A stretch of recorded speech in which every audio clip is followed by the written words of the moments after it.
রব হিসেবে মানতে গেলে আইনদাতা হিসেবে আল্লাহকে মানতে হবে। আজ আমার বাংলার জমিনে যে মুসলমানেরা 5 ওয়াক্ত নামাজ আদায় করে, 5 বার হজ করে, 10 বার উমরা হজ আদায় করে, এই হাজি আর এই মুসল্লিদের ভিতরে যারা আল্লাহর আইন চায় না, আল্লাহর আইনের কথা বললে যাদের শরীরে জ্বালাপোড়া ধরে যায়, বুঝতে হবে এই মুসল্লি, এই হাজি আর ওই আবু জাহেলের মধ্যে কোনো পার্থক্য নাই। একটা জায়গায় আবু জাহেল আল্লাহকে মানতে পারে নাই, সেটা হলো আল্লাহকে সে আইনদাতা হিসেবে মানতে পারে নাই। কেন মানতে পারে নাই? এজন্য মানতে পারে নাই, আল্লাহকে আইনদাতা মানলে তাহলে আবু জেহেলের আর গদি থাকে না, আবু জেহেলের ক্ষমতা টিকে থাকে না। আল্লাহকে আইনদাতা মানলে, আল্লাহর আইন দিয়ে রাষ্ট্র চললে খারাপ মানুষদের দাম থাকবে না, খারাপ মানুষরা এটা ভালো করে জানে। আল্লাহর আইন দিয়ে রাষ্ট্র চললে আবু জেহেলের সুদের আইন, আবু জেহেলের দুর্নীতির আইন, আবু জেহেলের ধর্ষণের আইন, আবু জেহেলের অশ্লীলতার আইন, এগুলো সব ধ্বংস হয়ে যাবে। দেশটা মিনি জান্নাতে পরিণত হয়ে যাবে, আবু জেহেলের নেতাগিরি থাকবে না। এটা আবু জেহেল যখনই বুঝতে পেরেছে, ঠিক তখনই আপনার আমার নবী আর নবীর সাহাবীদের উপর নির্যাতন চালিয়েছে। এমনি এমনি চালায় নাই। কথা কি বোঝা যায়? আমার হাতে যে কিতাবটি দেখছেন, নিঃসন্দেহে এটি আল্লাহ রাব্বুল আলামিনের নাজিলকৃত ওহীর কিতাব, ঠিক কিনা বল? এই কিতাব যিনি নাজিল করেছেন সেই মহান সত্তা আল্লাহ রাব্বুল আলামিন। তিনি কি পৃথিবীর কাউকে ভয় করে চলেন? তিনি কি পৃথিবীর কাউকে পরোয়া করেন? কথা সবাই বলছেন না কেন? ভিআইপি গিরি কোরআনের প্যান্ডেলে চলবে না। আপনি কত প্রভাবশালী আর প্রতিপত্তিশালী আছেন, সেটা আপনি কোরআনের প্যান্ডেলের বাহিরে গিয়ে করুন। এখানে ফুটানি চলবে না। এখানে যারা আছেন সবাই কোরআনের ছাত্র। এখানে আমরা যারা আছি সবাই কোরআনের ছাত্র। কথা বললে বীরের মতো করে বলবেন, বিড়ালের মতো মিউ মিউ করবেন না। সারা বিশ্বের জমিনে যেখানে ইসলাম, যেখানে কোরআন, যেখানে মুসলমান, সেখানেই চলছে রক্তের হোলি খেলা, মুসলমানদের লাশের ঘ্রাণ। আজ যারা ইসলামের কথা বলে, কোরআনের কথা বলে, ইসলামী আন্দোলনের কথা বলে, তাদের ঠিকানা হয় জেলখানা। আর যারা কোরআনের বিরোধিতা করে, ওরা পায় স্বর্ণপদক সম্মাননা, ঠিক কিনা বলে? এমত অবস্থায় বিড়ালের মতো মিউ মিউ করার কোনো সুযোগ নাই। কথা যেটা বলবেন বীরের মতো করে বলবেন, কারণ আল্লাহ রাব্বুল আলামিন আমাদেরকে ভীতু জাতি হিসেবে প্রেরণ করেন নাই, বরং আমাদেরকে বীরের জাতি, কুনতুম খায়রা উম্মাহ, আমাদেরকে শ্রেষ্ঠ জাতি হিসেবে আল্লাহ রাব্বুল আলামিন ঘোষণা করেছেন, ঠিক কিনা বল? আমি যে কথা বলছিলাম, আল্লাহ রাব্বুল আলামিন পৃথিবীর কাউকে পরোয়া করে কোনো আইন, কোনো বিধান নাজিল করেন নাই। তিনি তার মতো করে স্বাধীনভাবে, নির্ভয়ে, তার মতো করে তিনি আইনগুলো, বিধানগুলো নাজিল করেছেন, ঠিক না বল? সুতরাং আল্লাহ রাব্বুল আলামিনের সেই কথাগুলো যারা বলবে, আল্লাহ রাব্বুল আলামিনের সেই ওহীর কথাগুলো যারা বলবে, তাদেরকেও নির্ভয়ে স্বাধীনভাবেই বলতে হবে, নয়তো কোরআনের হক আদায় হবে না। অনুরূপভাবে যারা সেই কিতাবের কথাগুলো শুনবে, তাদেরকেও নির্ভয়ে স্বাধীনভাবেই শুনতে হবে। আপনারা কি নির্ভয়ে স্বাধীনভাবে শুনতে রাজি আছেন? আওয়াজ দিয়ে বলেন, সবাই নির্ভয়ে শুনতে রাজি আছেন? তাহলে আসুন আলোচনার শুরুতে আমরা একটা শপথ নেই। শুধু কোরআনের মাহফিলগুলো শুনলেই হবে না, প্রত্যেকটা প্রোগ্রাম থেকে একটা করে শপথ নিয়ে, সিদ্ধান্ত নিয়ে বাড়িতে ফিরতে হবে। আমরা আজকের এই কোরআনের প্যান্ডেলের নিচে শুরুতেই শপথ নিতে চাই, সিদ্ধান্ত নিতে চাই। আমরা নির্ভয়ে স্বাধীনভাবে কোরআনের পথে চলতে চাই। কোরআনের পথ ছেড়ে একটা মুহূর্তের জন্যেও আমরা বাতিল শক্তির সাথে আপোষ করতে রাজি নাই। আসুন আমরা শপথ নেই, সিদ্ধান্ত গ্রহণ করি। এই পৃথিবীতে যতটা বছর, যতটা মাস, যতটা দিন, যতটা ঘন্টা, যতটা মিনিট, সেকেন্ড বেঁচে থাকবো, কোরআনের পথেই অটল থাকব। যতটা নিঃশ্বাস পৃথিবীতে ত্যাগ করবার, অক্সিজেন যতবার গ্রহণ করব, কোরআনুল কারীমের পথেই অটল থাকব। কথা বলেন ঠিক কিনা? আসুন সিদ্ধান্ত নেই, আসুন আমরা শপথ করি, আমরা কোরআনের পথ ছেড়ে অন্য কোথাও যাব না। জানি এই কোরআনের পথ ফুল বিছানো পথ নয়, জানি এই কোরআনুল কারীমের পথ বড় কাঁটাযুক্ত পথ। আমরা জানি কোরআনের পথ রক্ত পিচ্ছিল পথ। আমরা জেনে শুনেই এই কোরআনের পথে এগিয়ে যেতে চাই। তাতে যদি পৃথিবীর কোনো একটা গোষ্ঠী হযরতে বেলালের মতো করে আমাদেরকে উত্তপ্ত বালুচরের ময়দানে শুইয়ে আমাদের বুকের উপর যদি পাথর চাপা দেয়, তবু আমরা কোরআনের হক পথ থেকে সরে দাঁড়াবো না। আসুন আমরা সিদ্ধান্ত নেই, এই কোরআনের হক পথে থাকার কারণে যদি হযরতে খাব্বাবের মতো করে আপনার আমার উপর নির্যাতন করা হয়, তবু আমরা এক চুল পরিমাণ কোরআনের হক পথ থেকে দূরে সরে যাব না।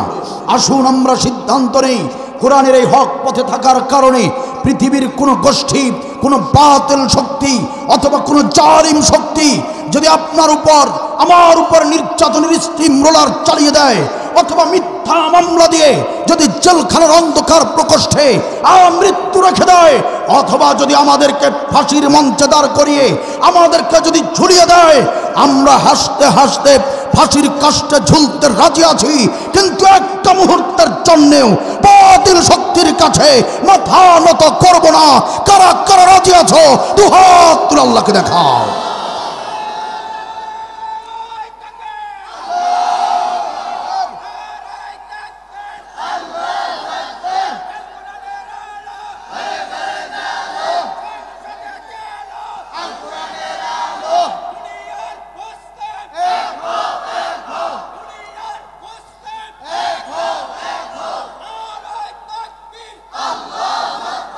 মাশাআল্লাহ, মাশাআল্লাহ, জাযাকাল্লাহ, আল্লাহ কবুল করুন, বলেন আমিন।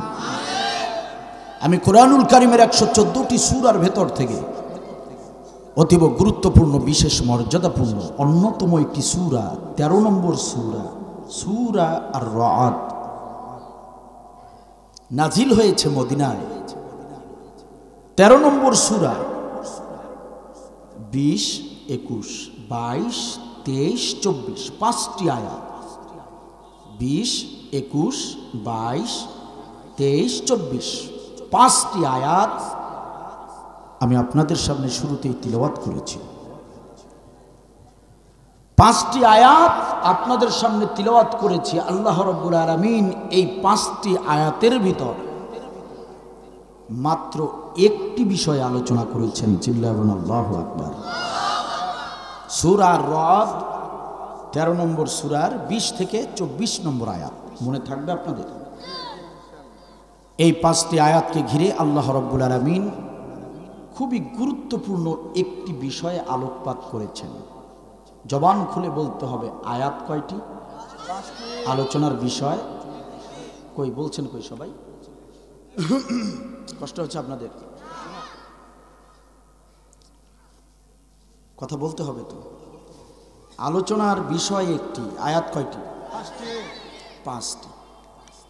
আপনারা জেনে খুশি হবেন যে আল্লাহ রাব্বুল আলামিন এই 5টি আয়াতকে ঘিরে এমন একটি বিষয় আলোচনা করেছেন যে বিষয়টি আমাদের অধিকাংশরাই আমরা জানি না, কিন্তু যারা জানব, জানার সঙ্গে সঙ্গে মুমিন যারা, তাদের হৃদয় ঈমানে পরিপূর্ণ হয়ে যাবে। চিল্লায় বলুন আল্লাহু আকবার। আল্লাহ রাব্বুল আলামিন এই 5টি আয়াতের ভিতরে প্রথমে 8টি আমলের নির্দেশ দিয়েছেন, 8টি কাজের নির্দেশ দিয়েছেন। কয়টি কাজ? 8টি কাজের নির্দেশ দিয়েছেন কে? আল্লাহ রাব্বুল আলামিন। সহজভাবে বোঝার চেষ্টা করবেন। 20 থেকে 24 নম্বর এই 5টি আয়াতে আল্লাহ রাব্বুল আলামিন প্রথমে 8টি কাজের নির্দেশ দিয়েছেন। 8টি কাজের নির্দেশ দেবার পর আল্লাহ রাব্বুল আলামিন বলেছেন যে এই 8টি আমল, এই 8টি কাজ আমার যে মুমিন বান্দাবান্দি পৃথিবীর জমিনে পালন করবে, আমি আল্লাহ রাব্বুল আলামিন তাদেরকে একা একা জান্নাতে ঢুকাবো না, বরং তাদের বাবা মা স্ত্রী সন্তান সপরিবারে আমি তাদেরকে জান্নাতে প্রবেশ করাবো। চিল্লা বলে সুবহানাল্লাহ। তার মানে আজকের আলোচনার বিষয় হলো সপরিবারে জান্নাতে যাবার বিশেষ 8টি আমল। আমি আবারও বলছি, আজকের আলোচনার বিষয় সপরিবারে জান্নাতে যাবার বিশেষ 8টি আমল। 8টি আমল করলে সপরিবারে জান্নাতে যাওয়া যাবে। আপনারা কি একা একা জান্নাতে যেতে চান? আমরা চাই আমাদের পরিবারের সবাই মিলে যাতে জান্নাতে যেতে পারি, ঠিক কিনা বলেন? আসুন আল্লাহর ভাষায় শুনে নেই। এতক্ষণ তো আমি বললাম, আল্লাহ রাব্বুল আলামিন কোন ভাষায়, কি ভাষায়, কিভাবে বলেছেন একটু মনোযোগ দিয়ে শোনার চেষ্টা করুন, নড়াচড়া বন্ধ করুন। আমি 1 ঘন্টা 10 মিনিট থেকে 1 ঘন্টা 20 মিনিট কথা বলবো, খুব মনোযোগ দিয়ে শুনতে হবে।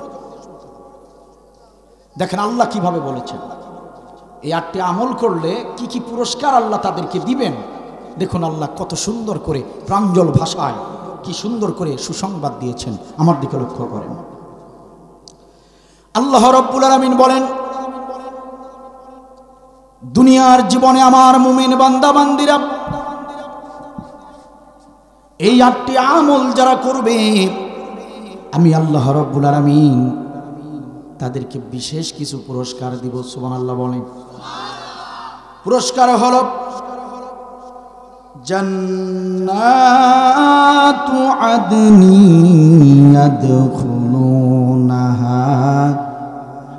ওয়া মান সালাহা মিন আবাইহিম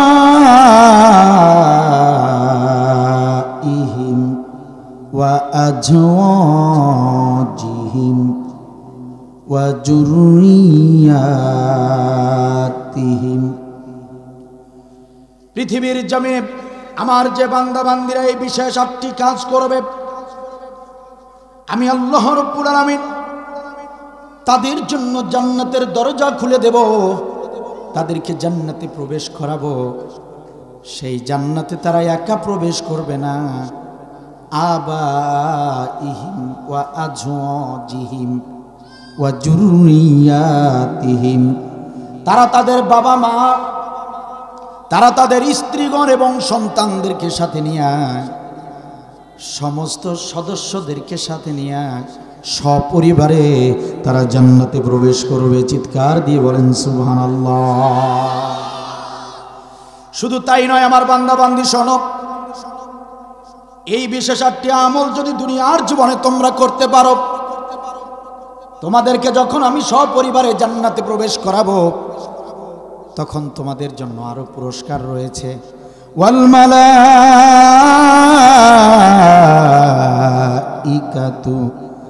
ইয়াদখুলুনা আলাইহিম মিন কুল্লি বাব। তোমরা যখন তোমাদের বাবা মা, স্ত্রী, সন্তানদেরকে নিয়ে জান্নাতে যখন তোমরা প্রবেশ করবে, জান্নাতের দরজায় আমার ফেরেশতাগণ তোমাদেরকে সংবর্ধনা জানাবে। সুবহানাল্লাহ বলেন। তোমরা তোমাদের বাবা মা, স্ত্রী, সন্তানদেরকে সাথে নিয়ে যখনই জান্নাতের দরজায় গিয়ে দাঁড়াবে, ওয়াল মালাইকাতু ইয়াদখুলুনা আলাইহিম মিন কুল্লি বাব। জান্নাতের দরজায় ফেরেশতারা সারিবদ্ধভাবে দাঁড়িয়ে তোমাদেরকে অভ্যর্থনা জানাবে, ওয়েলকাম জানাবে। ও বান্দা বান্দি শুধু তাই নয়, সালামুন আলাইকুম বিমা সাবারতুম ফানি'মা উকুবাদ্দার। আল্লাহু আকবার। আল্লাহ রাব্বুল আলামিন বলেন, শুধু তাই নয়, ফেরেশতারা তোমাদেরকে সালাম জানাবে, তোমাদেরকে অভ্যর্থনা জানাবে। তারপরে ফেরেশতারা তোমাদেরকে সালাম জানাবে, আর ফেরেশতারা তোমাদেরকে ডাক দিয়ে বলবে, বিমা সাবারতুম ফানি'মা উকবাদ্দার।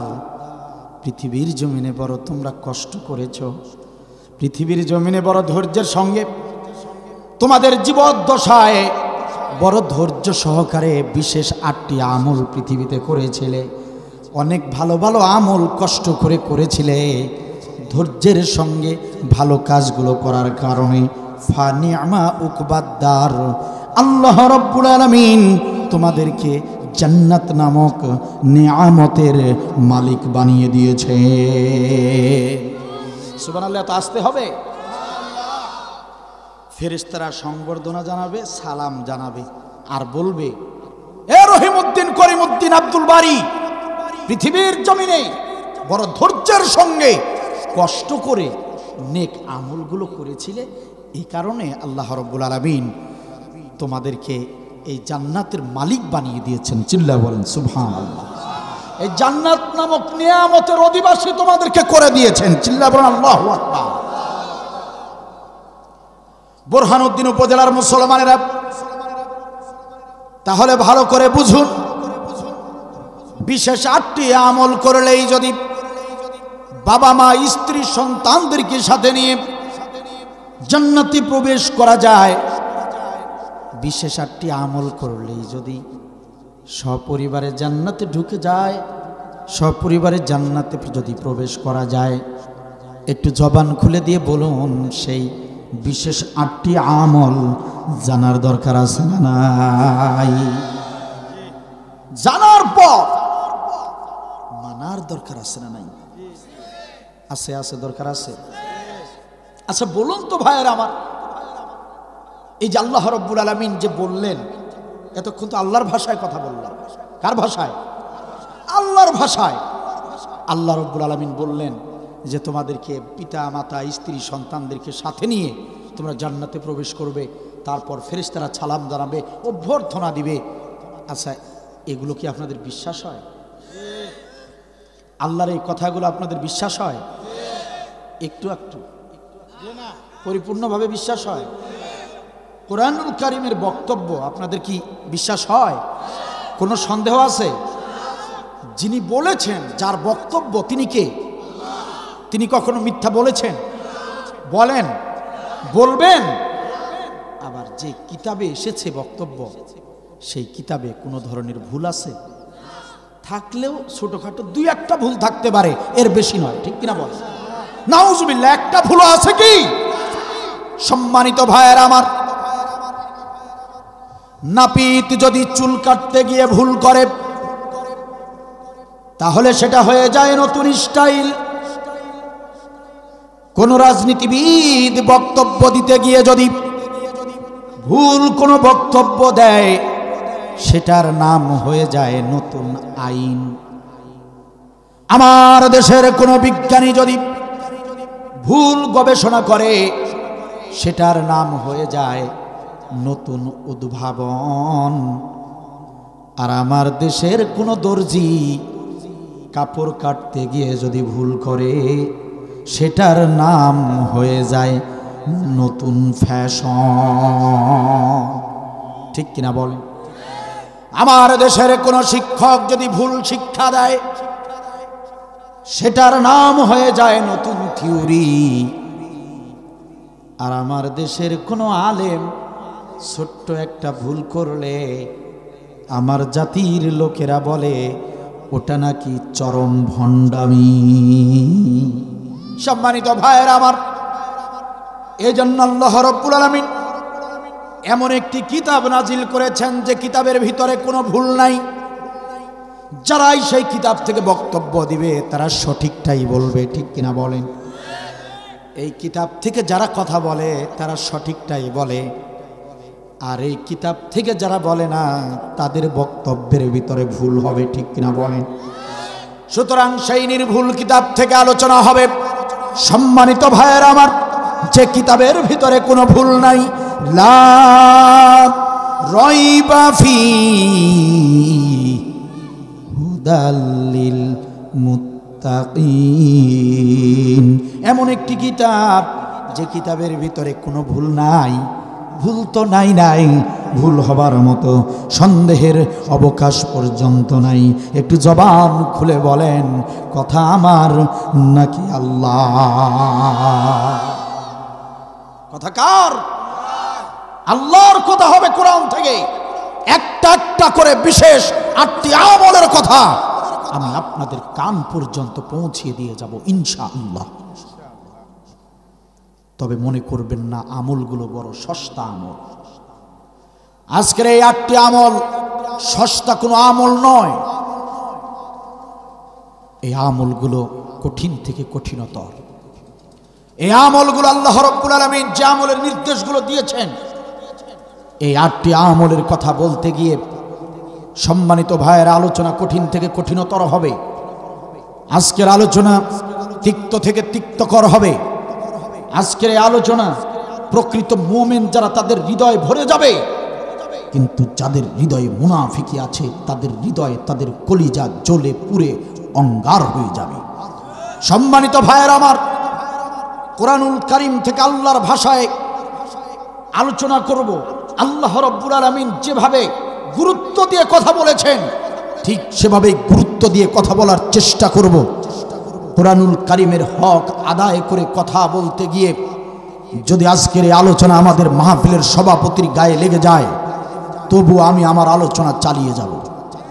আজকের এই আলোচনা করতে গিয়ে যদি আমার এই আলোচনা যদি আজকের মাহফিলের প্রধান অতিথির গায়ে লেগে যায়, প্রধান অতিথির হৃদয়ে যদি আঘাত লেগে যায়, তবু আলোচনা বন্ধ হবে না, আলোচনা চলতেই থাকবে। আজকের আলোচনা করতে গিয়ে যদি শাইখ শাফি আব্দুল বারীর বাবার বিরুদ্ধে আলোচনা চলে যায়, আব্দুল বারী সে আলোচনা বন্ধ করবে না। আজকের আলোচনা করতে গিয়ে যদি আপনাদের কারো হৃদয়ে আঘাত লেগে যায়, প্রশ্ন করতে চাই, আলোচনা চলবে নাকি বন্ধ করে দেব? সম্মানিত ভাইয়েরা আমার, তাহলে স্পষ্ট ভাষায় দ্ব্যর্থহীন কণ্ঠে আপনাদেরকে জানাতে চাই, কোরআনুল কারীমের হক কথা চলবে। কোরআনুল কারীমের কথাগুলো একটা একটা করে আমি আপনাদের সামনে উপস্থাপন করব। কোরআনের বাহিরে যদি কোনো কথা বলি, সোজা স্টেজে আসবেন, শাইখ শাফি আব্দুল বারীর বুকে লাথি মেরে জিহ্বাটা বের করে টেনে ছিঁড়ে ফেলবেন। আব্দুল বারী টু শব্দ করবে না। কিন্তু আব্দুল বারীর এই হক কথা বলার কারণে, কোরআনের এই কথাগুলো চুলচেরা বিশ্লেষণ করবার কারণে কোনো মুনাফিক যদি আব্দুল বারীর আলোচনায় ব্যাঘাত সৃষ্টি করতে চায়, তাহলে স্পষ্ট জেনে রাখো মুনাফিক, এই মাহফিলের স্টেজে আসতে দেরি হবে, কিন্তু তোমাকে হাসপাতালে পাঠাবে আমরা একটু দেরি করব না। কথা বলেন ঠিক না বেঠিক? আমার বাংলাদেশে 92% এই মুসলমানের জমিনে আজকে কোরআনের হক কথা বলা যায় না। কোরআনের হক কথা বলতে গেলে বাধার সৃষ্টি হয়। আমরা অনেক সুযোগ দিয়েছি, আর সুযোগ দেব না। কোরআন থেকে কথা বলবো, কেউ বাধা দিতে আসলে তাকে আমরা ছাড় দেব না। কোরআনের বাহিরে অপ্রাসঙ্গিক কথা বললে আসবেন, ধরবেন, টু শব্দ করব না ইনশাআল্লাহ। সুতরাং মনোযোগ দিন। আমার আল্লাহর ভাষায় আমার আল্লাহর বক্তব্য, বিশেষ 8টি আমল যারা পালন করতে পারবে দুনিয়ার জীবনে, আল্লাহ তাআলা তাদেরকে সপরিবারে জান্নাতে প্রবেশ করাবেন। চিৎকার দিয়ে বলেন সুবহানাল্লাহ। আমি কি বলবো একটা একটা করে সেই 8টি আমলের কথা কি আমি বলবো? আমি কি বলবো ভাইরা? বলবো। আল্লাহ রাব্বুল আলামিন বলেন, বান্দা বান্দি শোনো, যে বিশেষ 8টি আমল করলে সপরিবারে তোমরা জান্নাতে প্রবেশ করবে, সেই 8টি আমলের 1 নম্বর আমল হলো আল্লাযীনা ইউফুনা বিআহদিল্লাহি ওয়ালা ইয়ানকুদুনাল মিথাক। আল্লাহু আকবার। 1 নম্বর আমল হলো, বান্দা শোনো, পিতামাতা স্ত্রী সন্তানদেরকে সাথে নিয়ে যদি জান্নাতে প্রবেশ করতে চাও, ও আমার বান্দা বান্দি শোনো, তাহলে পৃথিবীর জমিনে তোমাদের 1 নম্বর কাজ হলো, আমি আল্লাহর সঙ্গে তোমরা যে ওয়াদা করেছো, সেই ওয়াদা তোমাদের জীবদ্দশায় পূর্ণ করতে হবে।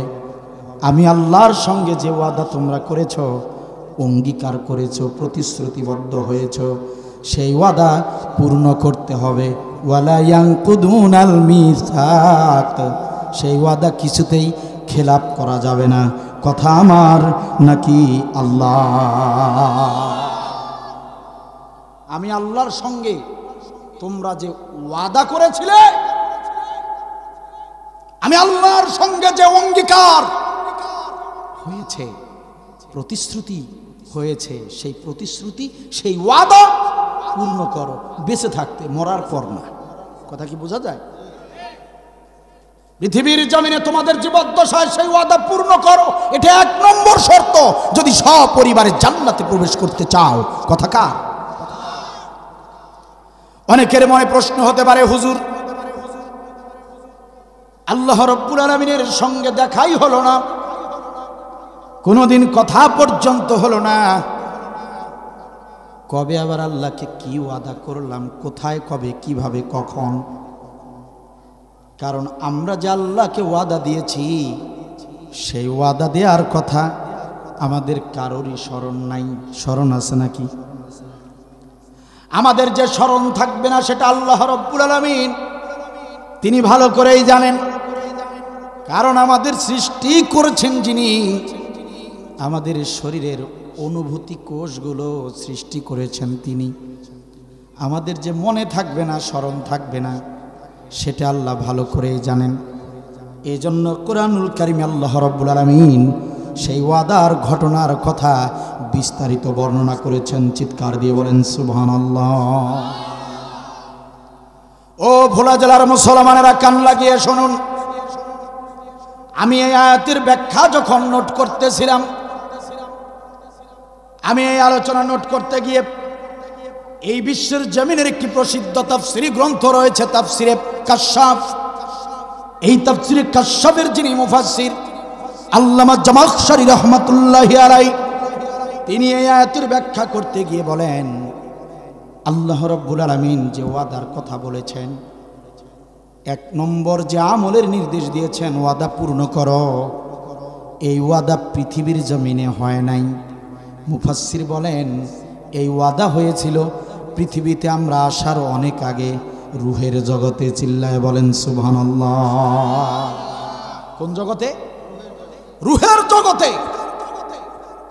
আল্লামা জামাখশরী রাহমাতুল্লাহি আলাইহি তিনি বললেন, রুহের জগতে আল্লাহ রাব্বুল আলামিন তিনটি মিটিং করেছিলেন। কয়টি মিটিং? 3টি সম্মেলন করেছিলেন রুহের জগতে। 1 নম্বর সম্মেলন ওয়াদার সম্মেলন। 3টি সম্মেলনই ছিল ওয়াদা। 1 নম্বর যে সম্মেলন হলো, এই সম্মেলনে আল্লাহ রাব্বুল আলামিন যাদেরকে নবী রাসূল হিসেবে পৃথিবীতে পাঠাবেন, আদম আলাইহিস সালাম থেকে শুরু করে বিশ্ব নবী, শেষ নবী মুহাম্মাদুর রাসূলুল্লাহ সাল্লাল্লাহু আলাইহি ওয়াসাল্লাম পর্যন্ত সমস্ত নবী রাসূলদেরকে নিয়ে প্রথম একটি সম্মেলন করলেন রুহের জগতে। আল্লাহ রাব্বুল আলামিন রুহের জগতে নবী রাসূলদের সম্মেলনে ডাক দিয়ে বললেন, নবী রাসূলরা শোনো, আমি মনস্থির করেছি, আমি আল্লাহ তোমাদেরকে মনোনীত করেছি, আমি তোমাদেরকে পৃথিবীর জমিনে নবুয়ত দান করব, আমি পৃথিবীতে তোমাদেরকে রিসালাতের দায়িত্ব দেব। সুবহানাল্লাহ বলেন। তখনও তারা পৃথিবীতে আসে নাই, এটা রুহের জগতের ঘটনা। আল্লাহ রাব্বুল আলামিন বললেন, নবী রাসূল শোনো, আমি তোমাদেরকে পৃথিবীতে নবী রাসূল বানাবো। এই রুহের জগতে তোমাদেরকে ডাকার কারণ হলো, এই সম্মেলন কক্ষে তোমাদেরকে ডেকেছি এজন্য যে আজকের এই সম্মেলন কক্ষে তোমরা ওয়াদা করে যাবে পৃথিবীর জমিনে নবুয়তির দায়িত্ব পালন করতে গিয়ে, রিসালাতের দায়িত্ব পালন করতে গিয়ে খবরদার খবরদার, আমি আল্লাহর ওহীর বাহিরে, আমি আল্লাহ যে কিতাব নাজিল করব সেই কিতাবের বাহিরে খবরদার খবরদার, কখনোই তোমরা কিছুতেই কিতাবের বাহিরে, ওহীর বাহিরে কোনো ধরনের দাওয়াতি কাজ করতে পারবে না। কথা কি বোঝা যায়? আমি তোমাদেরকে নবী রাসূল বানাবো পৃথিবীতে, এই রুহের জগতে ওয়াদা করে দাও, আমি যা নাজিল করব তা থেকেই দাওয়াতি কাজ করবে, তাবলীগ করবে। আমার কিতাবের বাহিরে কিছুতেই কোনো বক্তব্য তোমরা দিতে পারবে না। নবী রাসূলগণ দাঁড়িয়ে গেলেন, ইয়া রাব্বাল আলামিন, ওয়াদা করলাম পৃথিবীর জমিনে গিয়ে যদি নবুয়তির দায়িত্ব পেয়ে যাই, আপনি যদি আমাদেরকে রিসালাতের দায়িত্ব দেন, ওয়াদা করলাম পৃথিবীর জমিনে আমরা মানুষদেরকে জান্নাতের পথে ডাকবো, কল্যাণের পথে ডাকবো, আলোর পথে ডাকবো, কিন্তু ঘুণাক্ষরেও কোনো সময় ভুলক্রমেও কখনো আপনার কিতাবের বাহিরে আমাদের জবান থেকে একটা টু শব্দ বের করব না। চিল্লায় বলেন সুবহানাল্লাহ। এবার বুঝে থাকলে জবাব দেন ভোলা জেলার মুসলমানেরা। নবী রাসূল ওয়াদা করেছিলেন রুহের জগতে কিতাবের বাহিরে কোনো কথা বলবেন না। এবার বুঝে থাকলে আপনারাই বলেন, কোন নবী রাসূল আল্লাহর কিতাবের বাহিরে কোনো ধরনের বক্তব্য দিয়েছিলেন নাকি? দিয়েছিলেন নাকি? তাহলে নবী রাসূলদের ওয়াদা তারা পূর্ণ করেছেন, তারা তাদের ওয়াদা পূর্ণ করেছেন। 1 নম্বর সম্মেলন নবী রাসূলদেরকে হয়েছে, নবী রাসূলদেরকে নিয়ে 1 নম্বর সম্মেলন হয়েছে। সম্মানিত ভাইয়েরা, তারা সেই ওয়াদা পূর্ণ করেছে। যদি বলেন হুজুর এই যে তাদের সম্মেলন হয়েছিল, নবী রাসূলদেরকে নিয়ে রুহের জগতে ওয়াদা হয়েছিল, এটার দলিল কি? কুরআনুল কারীমে এসেছে সূরা মাইদার ভিতরে, ইয়া আইয়ুহার রাসূল বাল্লিগ মা উনজিলা ইলাইকা মির রাব্বিক। হে নবী রাসূল শোনো, হে রাসূল শোনো, তুমি তাবলীগ করবে, তাবলীগ করতে হবে মা উনজিলা ইলাইকা মির রাব্বিক, রবের পক্ষ থেকে যা নাজিল করা হয়েছে তা থেকে তাবলীগ করতে হবে। ফাইল্লাম তাফআল, যদি সেটা না করো, ফামা বাল্লাগতা রিসালাতাহু, তাহলে রিসালাতের দায়িত্ব পালন হবে না, রিসালাতের তালিকা থেকে নাম কেটে দেওয়া হবে। চিল্লায় বলেন আল্লাহু আকবার। সম্মানিত ভাইয়ের আমার, আল্লামা জামাখশরী রহমাতুল্লাহি আলাইহি বলেন 2 নম্বর সম্মেলন হলো, এই সম্মেলনে কোনো নবী রাসূল ছিলেন না। সুবহানাল্লাহ বলেন। এই 2 নম্বর সম্মেলনে আল্লাহ রাব্বুল আলামিন আলেমদেরকে নিয়ে একটা সম্মেলন করেছেন। চিৎকার দিয়ে বলেন সুবহানাল্লাহ। এই সম্মেলনে শুধু আলেম ওলামা, এই সম্মেলনে কোনো নবী রাসূল ছিলেন না। আমার দেশের প্রধানমন্ত্রী যেদিন ডিসিদেরকে নিয়ে সম্মেলন করেন, ওই ডিসিদেরকে নিয়ে সম্মেলন কক্ষে ডিসিদেরকে নিয়ে যেদিন মিটিং করেন, ওই সম্মেলন কক্ষে কোনো ইওনো প্রবেশ করতে পারে না। পারে নাকি? কথা বুঝতেছেন আমার ভাইয়েরা? প্রধানমন্ত্রী যেদিন এসপিদেরকে নিয়ে সম্মেলন করেন, সেদিন কোনো ওসি ঢুকতে পারবে না। আল্লাহ রাব্বুল আলামিন এবার আলেমদেরকে নিয়ে একটা সম্মেলন করলেন। এই সম্মেলনে কোনো নবী রাসূল নাই, রহিমউদ্দিন করিমউদ্দিন সাধারণ মানুষ কেউ নাই। সুবহানাল্লাহ বলেন। আল্লাহ রাব্বুল আলামিন ডাক দিয়ে বললেন, এ আমার বান্দা বান্দি শোনো, আমি আল্লাহ তাআলা মনস্থির করেছি, আমি মনোনীত করেছি তোমাদেরকে পৃথিবীর জমিনে আমি তোমাদেরকে আলেম বানিয়ে দেব। সুবহানাল্লাহ বলেন। আমি তোমাদেরকে পৃথিবীর জমিনে আলেম বানাবো, আমি তোমাদেরকে পৃথিবীর জমিনে সাধারণ মুসলমানদের উপরে মর্যাদা দান করব। সাধারণ মুসলমানেরা তোমাদের কথা মতো চলবে, সাধারণ মুসলমানেরা সুন্দর আয়োজন করে তোমাদেরকে মেহমান বানিয়ে চেয়ারে বসতে দিবে, টেবিলে কোরআন দিয়ে দিবে, তোমাদের কাছ থেকে ওয়াজ নসিহত শুনবে। ও আমার আলেম বান্দা বান্দি, কান খুলে শোনো, এক সময় নবী রাসূল থাকবে না, নবী রাসূলের দায়িত্ব তোমাদেরকেই পালন করতে হবে। চিল্লায় বলেন সুবহানাল্লাহ। আমি তোমাদেরকে পৃথিবীর জমিনে আলেম বানাবো।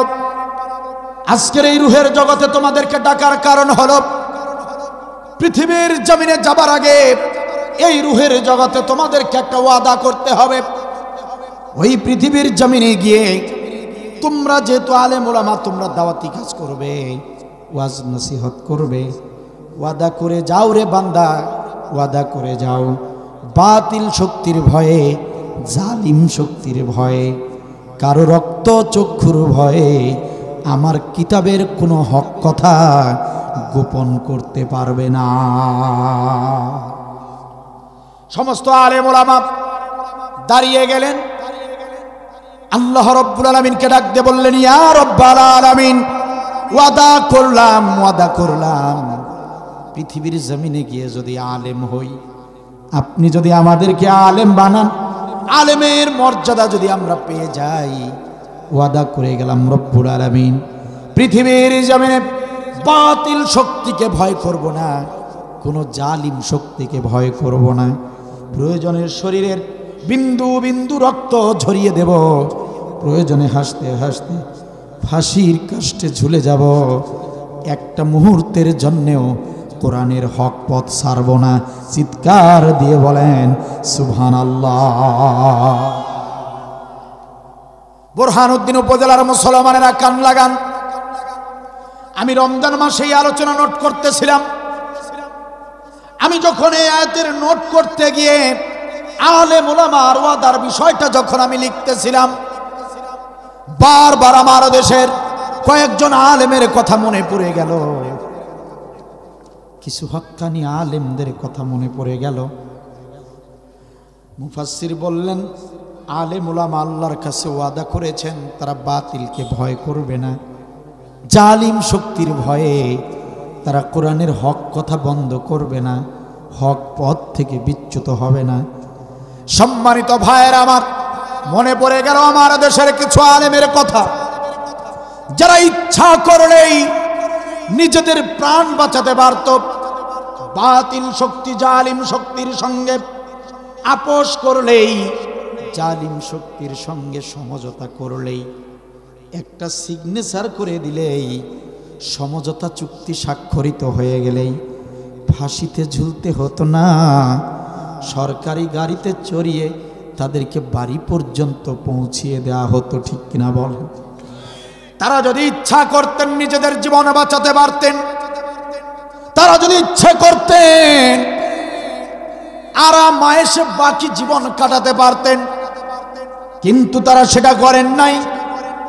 তারা হাসতে হাসতে মৃত্যুকে বরণ করে নিয়েছেন, কিন্তু একটা মুহূর্তের জন্যেও কোরআনের হক কথা বন্ধ করেন নাই, হক পথ থেকেও বিচ্যুত হন নাই। ঠিক কিনা বলে? সম্মানিত ভাইয়ের আমার, তখন আমার মনে পড়ে গেল, এরা তো সেই আলেম যারা আল্লাহর সঙ্গে ওয়াদা করেছেন, আর আল্লাহর সেই ওয়াদা পূর্ণ করতে গিয়ে নিজেদের জীবন বিসর্জন দিয়েছেন। ঠিক কিনা বলেন? সম্মানিত ভাইয়ের আমার, একান্ত আপনজনের আমার আল্লামা জামাখশরী রহমাতুল্লাহি আলাইহি বলেন, ওই রুহের জগতে আলেমরা এই ওয়াদা করেছিল, আজ পৃথিবীর জমিনেও যারা হক্কানি আলেম, তারা আল্লাহর ওয়াদা পূর্ণ করতে গিয়ে বাতিলের হাতে নিহত হবে। যুগের পর যুগ কিয়ামত পর্যন্ত হক্কানি আলেমরা বাতিল শক্তির আঘাতে নিহত হবে, রক্ত ঝরাবে। হক্কানি আলেমরা কখনো বাতিলের কাছে প্রাণ ভিক্ষা চাবে না। এটা হলো হক্কানি আলেমদের ওয়াদা।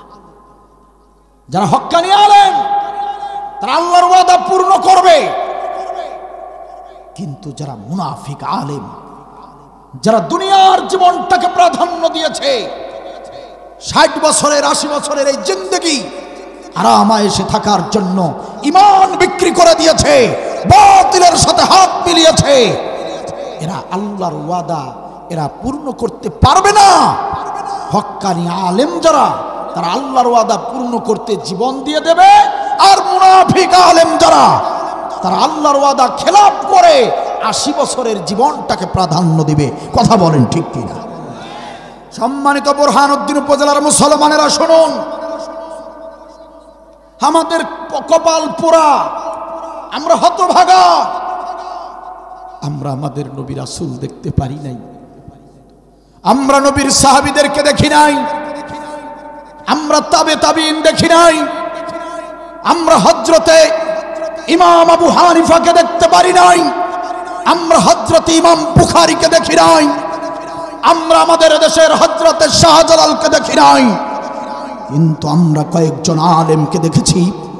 আমরা কিছু আলেমদের সংস্পর্শে এসেছিলাম, আমরা কিছু আলেমদেরকে দেখেছিলাম যারা কোরআনের কথা বলেছেন, যারা দেশের কথা বলেছেন, যারা দশের কথা বলেছেন, যারা তাদের জীবনে কোনোদিন 1 টাকার দুর্নীতি করেন নাই, যারা কোনোদিন সুদ খান নাই, ঘুষ খান নাই, যারা কোরআনের রাজনীতির কথা বলেছেন, যারা বাংলাদেশটাকে কোরআনের আদর্শে সাজাতে চেয়েছিলেন, সম্মানিত ভাইয়েরা, আমরা সেই আলেমদেরকে দেখতে পেয়েছিলাম যাদেরকে মিথ্যা তহমত দিয়ে, মিথ্যা মামলা দিয়ে যাদেরকে অন্যায়ভাবে হত্যা করা হয়েছে। কথা বলেন ঠিক কিনা? আজকে আমরা কোরআনের এই মঞ্চে আমরা দ্ব্যর্থহীন কণ্ঠে ঘোষণা করতে চাই, যে হক্কানি আলেমরা আল্লাহর ওয়াদা পূর্ণ করতে গিয়ে নিজেদের জীবন বিসর্জন দিয়েছেন, আমরা সেই আলেমদের পথেই হাঁটতে চাই। সেই আলেমদের পথে হাঁটার কারণে যদি আমাদেরও সেই পরিণতি হয়, আমরাও লাইন ধরে, সিরিয়াল ধরে এক এক করে ফাঁসির মঞ্চে দাঁড়িয়ে যাব। এক মুহূর্তের জন্যেও বাতিল শক্তির কাছে প্রাণ ভিক্ষা চাবো না। কারা কারা রাজি আছো? আরেকবার দুহাত তুলে আল্লাহকে দেখা।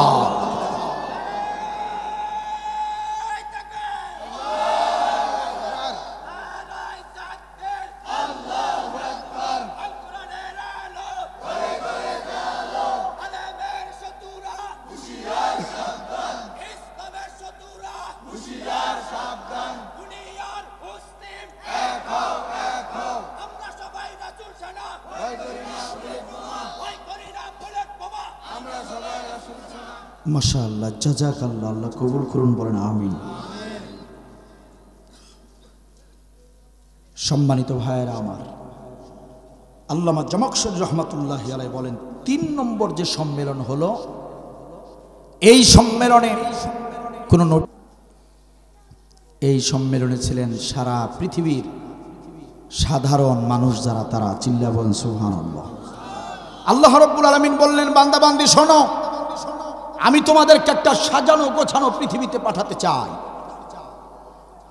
তোমাদের বেঁচে থাকার জন্য যে অক্সিজেনের প্রয়োজন হবে, আমি আল্লাহ সেই অক্সিজেন একদম বিনামূল্যে একদম ফ্রি, মাগনা অক্সিজেন আমি তোমাদেরকে দান করব। সুবহানাল্লাহ বলে। তোমাদের বেঁচে থাকার জন্য যে খাবার প্রয়োজন, আমি জমিন এবং আসমান থেকে রিজক দিব তোমাদেরকে, তোমাদের খাবারের ব্যবস্থা আমি আল্লাহ করে দেব। সুবহানাল্লাহ বলে। তোমাদের পানির প্রয়োজন হবে, আমি আসমান থেকে বাড়ি ধারা বর্ষণ করব।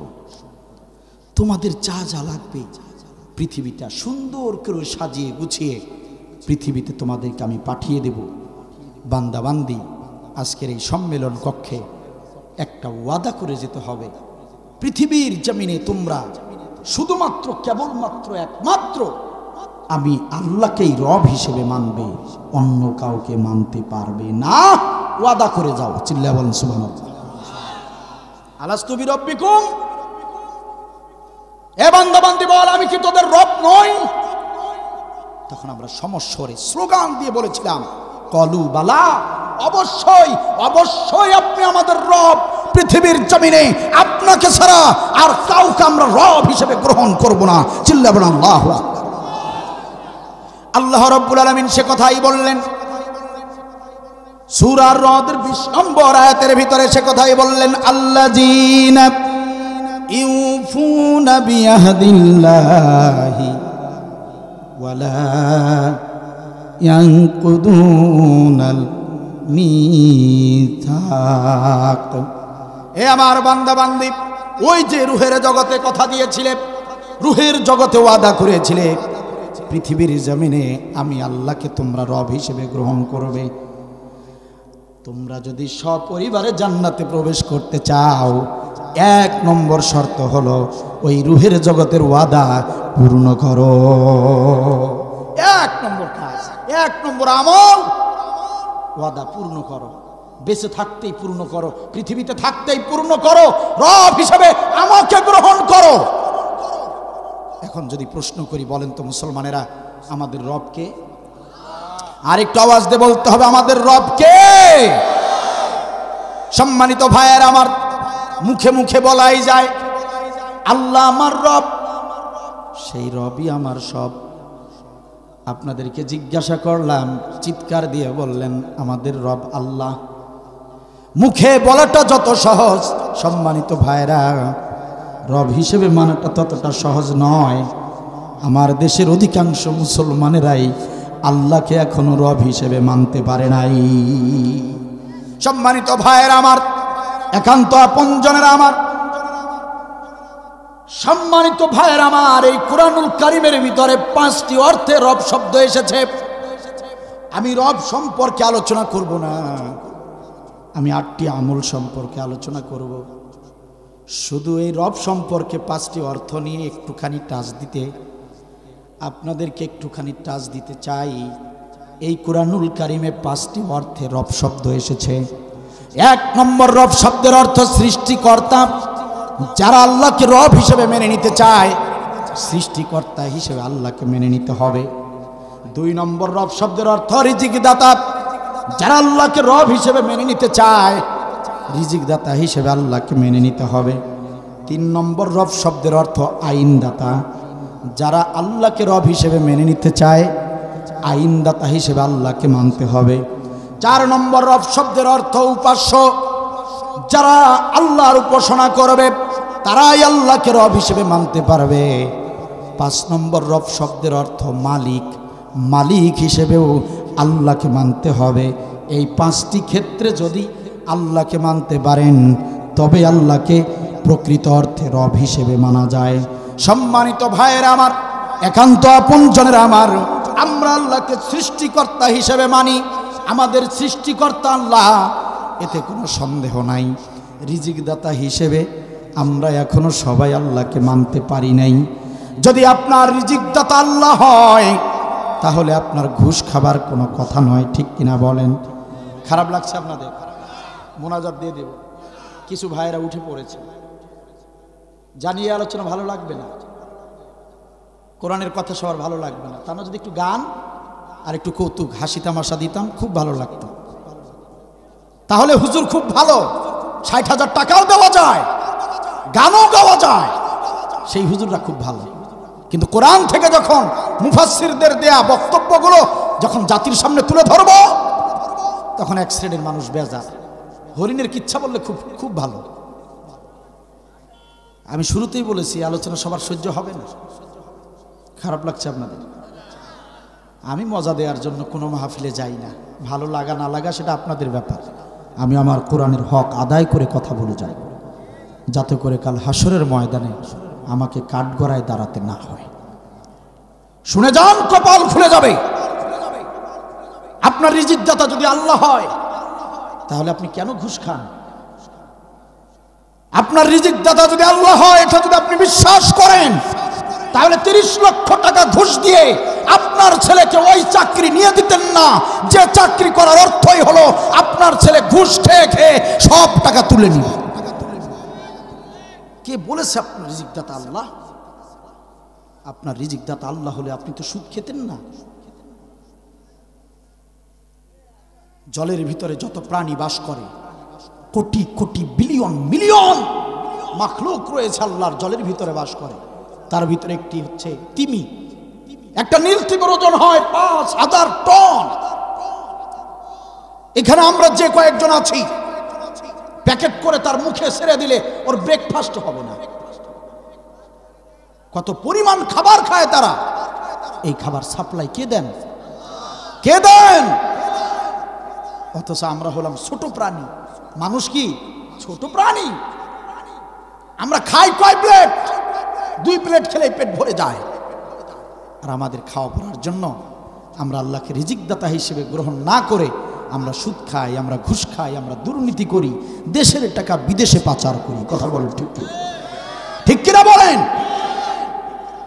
রব হিসেবে যদি আপনি আল্লাহকে মানতে চান, সৃষ্টিকর্তা হিসেবে আল্লাহকে যেভাবে মেনেছেন, রিজিকদাতা হিসেবে আল্লাহকে মানতে হবে। 3 নম্বরে আইনদাতা হিসেবে আল্লাহকে মানতে হবে। আইনদাতা হিসেবে আমরা কি আল্লাহকে মানতে পেরেছি? পেরেছি? সম্মানিত ভাইয়েরা আমার, মিস্টার আবু জেহেল মক্কার জমিনের জালিম সরকার ছিল। এই আবু জেহেল আল্লাহকে সৃষ্টিকর্তা মানত। আবু জেহেল আল্লাহকে সৃষ্টিকর্তা হিসেবে মানত।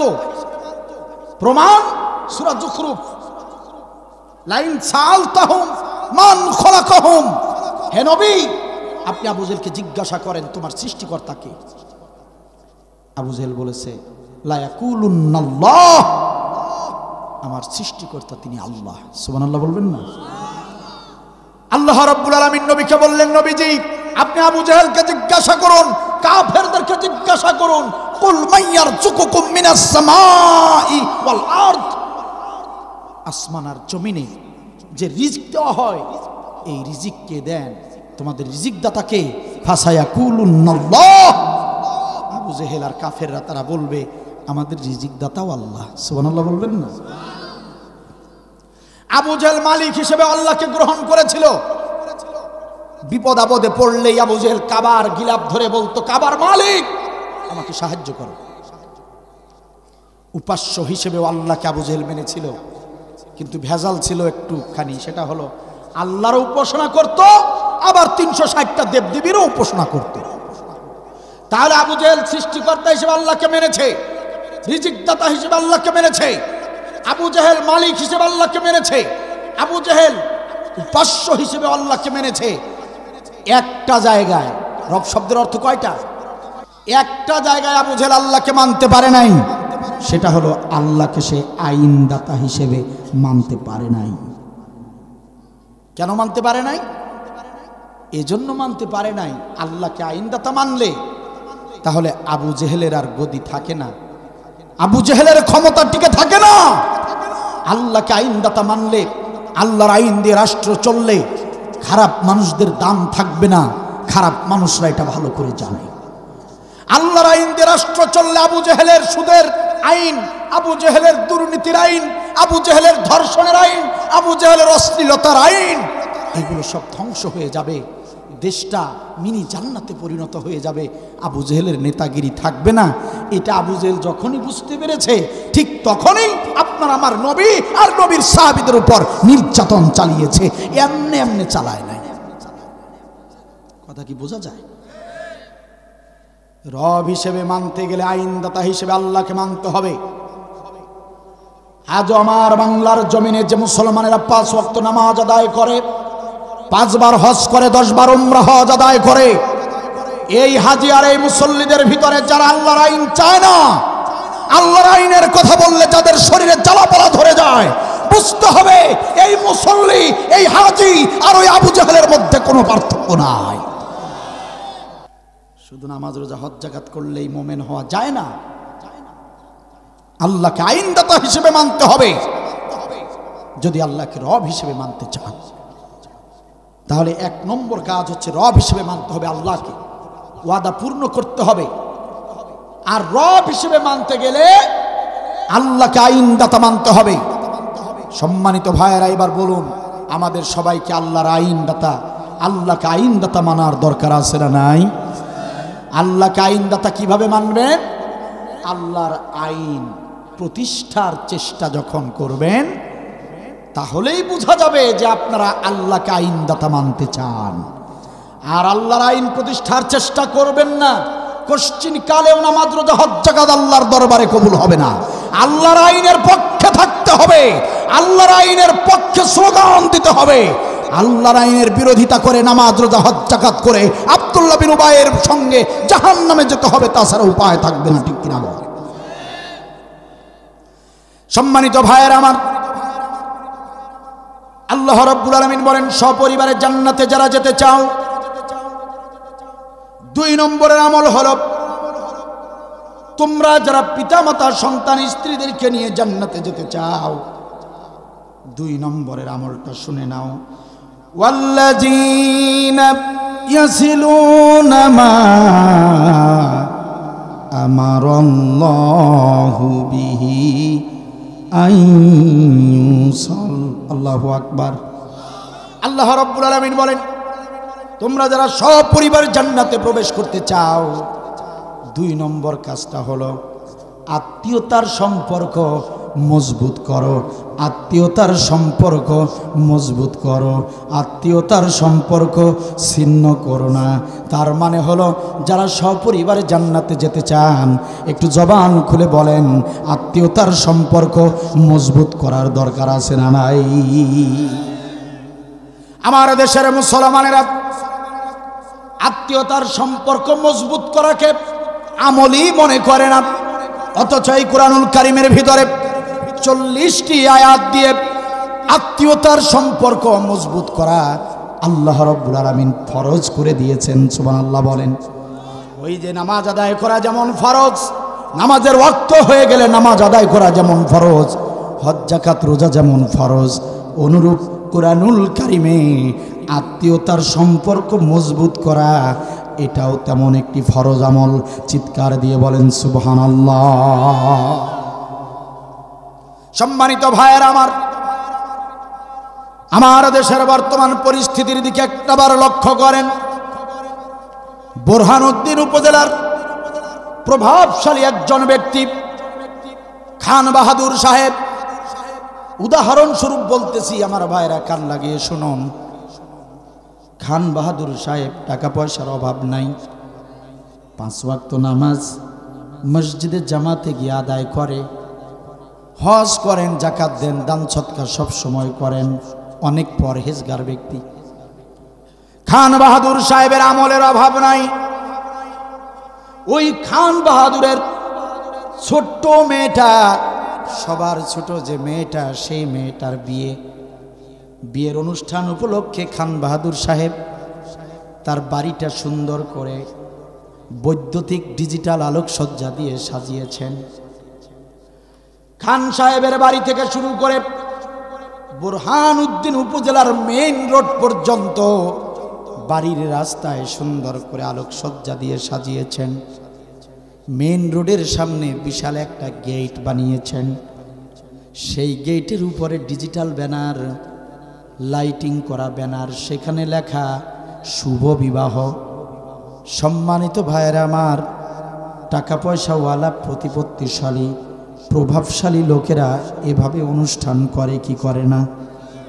আমার ভাইয়েরা, একান্ত আপনজনেরা আমার, খান সাহেব এরকম সুন্দর করে মেয়ের বিয়ের অনুষ্ঠানের আয়োজন করেছে।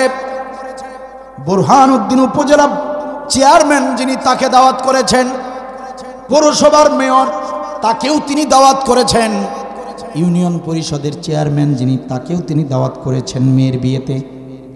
বোরহানউদ্দিন উপজেলার বিশিষ্ট ব্যবসায়ী যারা, তিনি তাদেরকেও দাওয়াত করেছেন, মেম্বারদেরকে দাওয়াত করেছেন। সম্মানিত ভাইয়েরা আমার, একান্ত আপনজনেরা আমার, এমপি সাহেবকে এলাকায় পাওয়া যায় নাই, তিনি কষ্ট করে ঢাকায় গিয়ে দাওয়াত দিয়ে এসেছেন। একজন সচিবের সঙ্গে পরিচয় ছিল, সেই সচিবকেও তিনি দাওয়াত দিয়েছেন ঢাকায় গিয়ে। একজন মন্ত্রীর সঙ্গে ভালো সম্পর্ক ছিল, মন্ত্রীকেও দাওয়াত করেছেন। এলাকার প্রভাবশালী নেতা যারা আছে তাদেরকেও তিনি দাওয়াত করেছেন। সম্মানিত ভাইয়েরা আমার, এভাবে সবাইকে তিনি দাওয়াত করেছেন। আর দাওয়াতি মেহমানরা বিয়ের দিন তার বাড়িতে যাচ্ছে, কেউ প্রাইভেট কার নিয়ে যাচ্ছে, কেউ পালসার গাড়ি নিয়ে যাচ্ছে বিয়ের অনুষ্ঠানে খাওয়া দাওয়া করে সবাই হাত মুছতে মুছতে তারা বাসার দিকে চলে যাচ্ছে। সম্মানিত ভাইয়েরা আমার, খান বাহাদুর সাহেব মন্ত্রীকে দাওয়াত দিয়েছেন, এমপিকে দাওয়াত দিয়েছেন, উপজেলার নেতৃবৃন্দকে দাওয়াত দিয়েছেন, বড় বড় নেতাদেরকে দাওয়াত দিয়েছেন।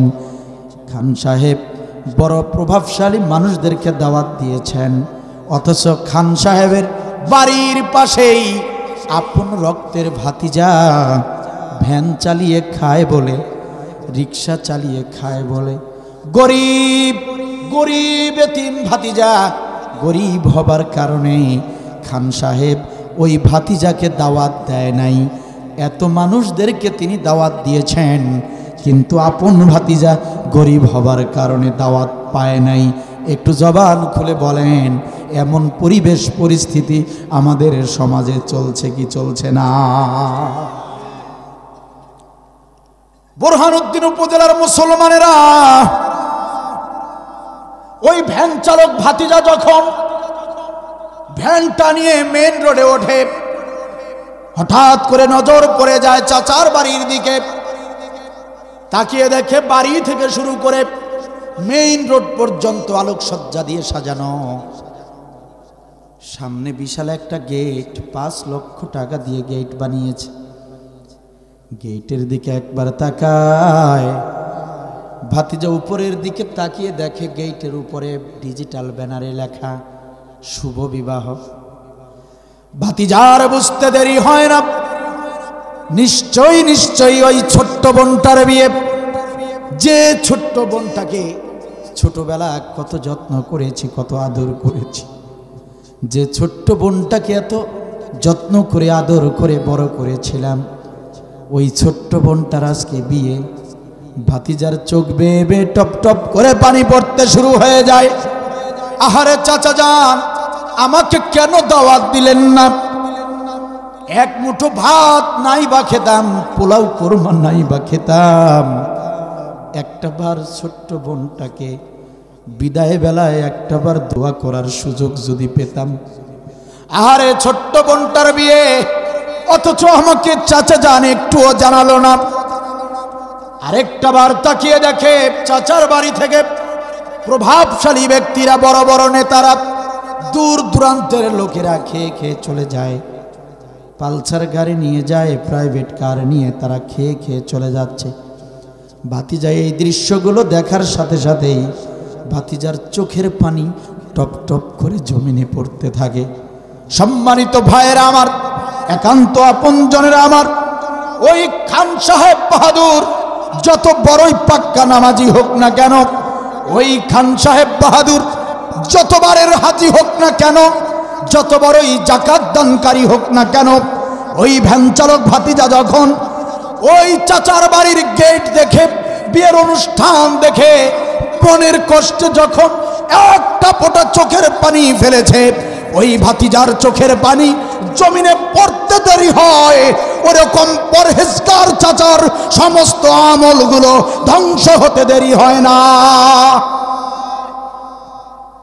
আল্লাহ রাব্বুল আলামিন বলেন, এ বান্দা বান্দি, তোমরা যারা সপরিবারে জান্নাতে যেতে চাও, 2 নম্বর কাজ হলো আত্মীয়তার সম্পর্ক মজবুত করো, আত্মীয়তার সম্পর্ক ছিন্ন করো না।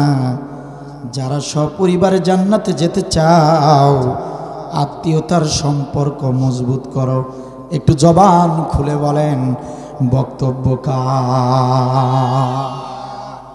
তাহলে আসুন আমরা সিদ্ধান্ত নেই, আমরা শপথ গ্রহণ করি, আজ থেকে আমাদের বাসায় বিয়ের অনুষ্ঠান হোক, আকিকা হোক, মুসলমানি হোক, দোয়া অনুষ্ঠান হোক, যা কিছুই হোক না কেন, যদি আমরা দাওয়াত দিয়ে মানুষদেরকে খাওয়াই, সবার আগে তালিকা করব তাদের যারা আমাদের নিকটতম গরিব আত্মীয়। ঠিক কিনা বলেন?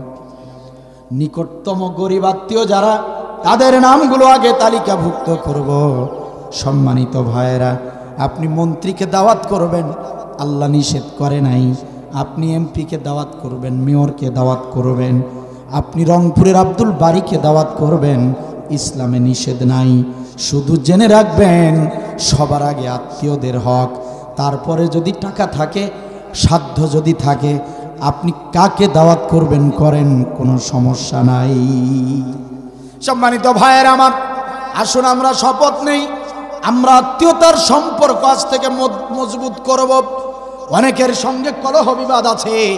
মামার বাড়িতে 5 বছর থেকে যাই না, মামা 5 বছর থেকে আমাদের বাড়িতে আসে না। চাচার সঙ্গে ঝগড়া হয়েছে, আপন ভাইয়ের সঙ্গে জমি জমা নিয়ে গণ্ডগোল। এমন সমস্যার কারণে সম্পর্ক যাদের ঢিলে ঢালা হয়ে গিয়েছে, আজকে শপথ করেন সেই সম্পর্কগুলো আমরা নতুন করে মজবুত করব। সিদ্ধান্ত নেওয়া যায় কিনা? আওয়াজ দিয়ে বলেন, সিদ্ধান্ত নেওয়া যায় কিনা? আল্লাহ রাব্বুল আলামিন বলেন, বান্দা বান্দি, তোমরা যদি আত্মীয়তার সম্পর্ক মজবুত করতে পারো, আমি আল্লাহর ঘোষণা, বাবা মা স্ত্রী সন্তান সবাইকে সাথে করেই তোমাদেরকে জান্নাতে ঢুকায়া দিব। চিৎকার দিয়ে বলেন সুবহানাল্লাহ। রাসূলুল্লাহ সাল্লাল্লাহু আলাইহি ওয়াসাল্লাম বলেন, হাদিসে কুদসি, আল্লাহ রাব্বুল আলামিন বলেন, যারা আত্মীয়তার সম্পর্ক মজবুত করে, আমি আল্লাহ ওই বান্দাবান্দির সঙ্গে সম্পর্ক মজবুত করি। সুবহানাল্লাহ বলেন। যারা আত্মীয়তার সম্পর্ক ছিন্ন করে, আমি আল্লাহ তাদের সঙ্গে সম্পর্ক ছিন্ন করে দিই। নাউজুবিল্লাহ। তাহলে যাদের সঙ্গে সম্পর্ক খারাপ যাচ্ছে, ওই মামা, ওই চাচা, ওই ভাই, তাদের সঙ্গে কাল থেকে দেখা করুন।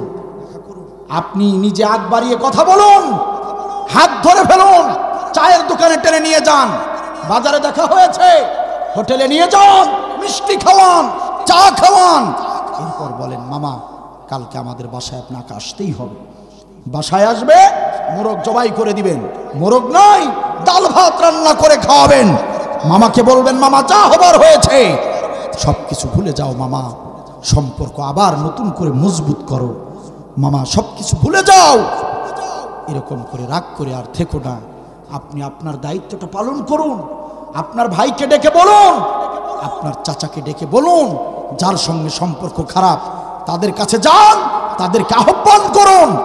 তারা যদি নতুন করে সম্পর্ক না জুড়ায় তাতে আপনার কোনো ক্ষতি নাই। হাসরের ময়দানে ওনারা ধরা খেয়ে যাবে, আপনি পার পেয়ে যাবেন। চিল্লায় বলুন সুবহানাল্লাহ। অনেক বড় আমল এটা, অনেক বড় আমল। প্রত্যেক জুমার দিন খতিব সাহেব মসজিদের দ্বিতীয় খুতবায় একটা আয়াত বলেন, ইন্নাল্লাহা ইয়া'মুরু বিল আদলি ওয়াল ইহসানি ওয়া ইতাইজিল কুরবা। সস্তা কোনো আমল নয়, অনেক গুরুত্বপূর্ণ আমল এটা, আত্মীয়তার সম্পর্ক বজায় রাখা। প্রত্যেক জুমার দিন আপনাদের মসজিদের খতিব ইমাম আপনাদেরকে স্মরণ করিয়ে দিচ্ছে, ওয়া ইতাইজিল কুরবা, আত্মীয়তার হক আদায় করো, আত্মীয়তার সম্পর্ক মজবুত করো।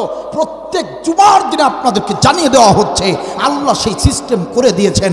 কত গুরুত্বপূর্ণ আমল এটা, চিল্লাবেন আল্লাহু আকবার। করেন, নামাজ পড়েন, রোজা করেন, হজ জাকাত করেন, অথচ আত্মীয়তার সম্পর্ক ছিন্নকারী আপনি।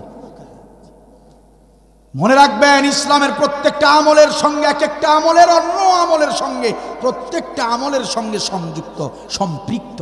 একটা করবেন আরেকটা করবেন না, আল্লাহর দরবারে আমল কবুল হবে না।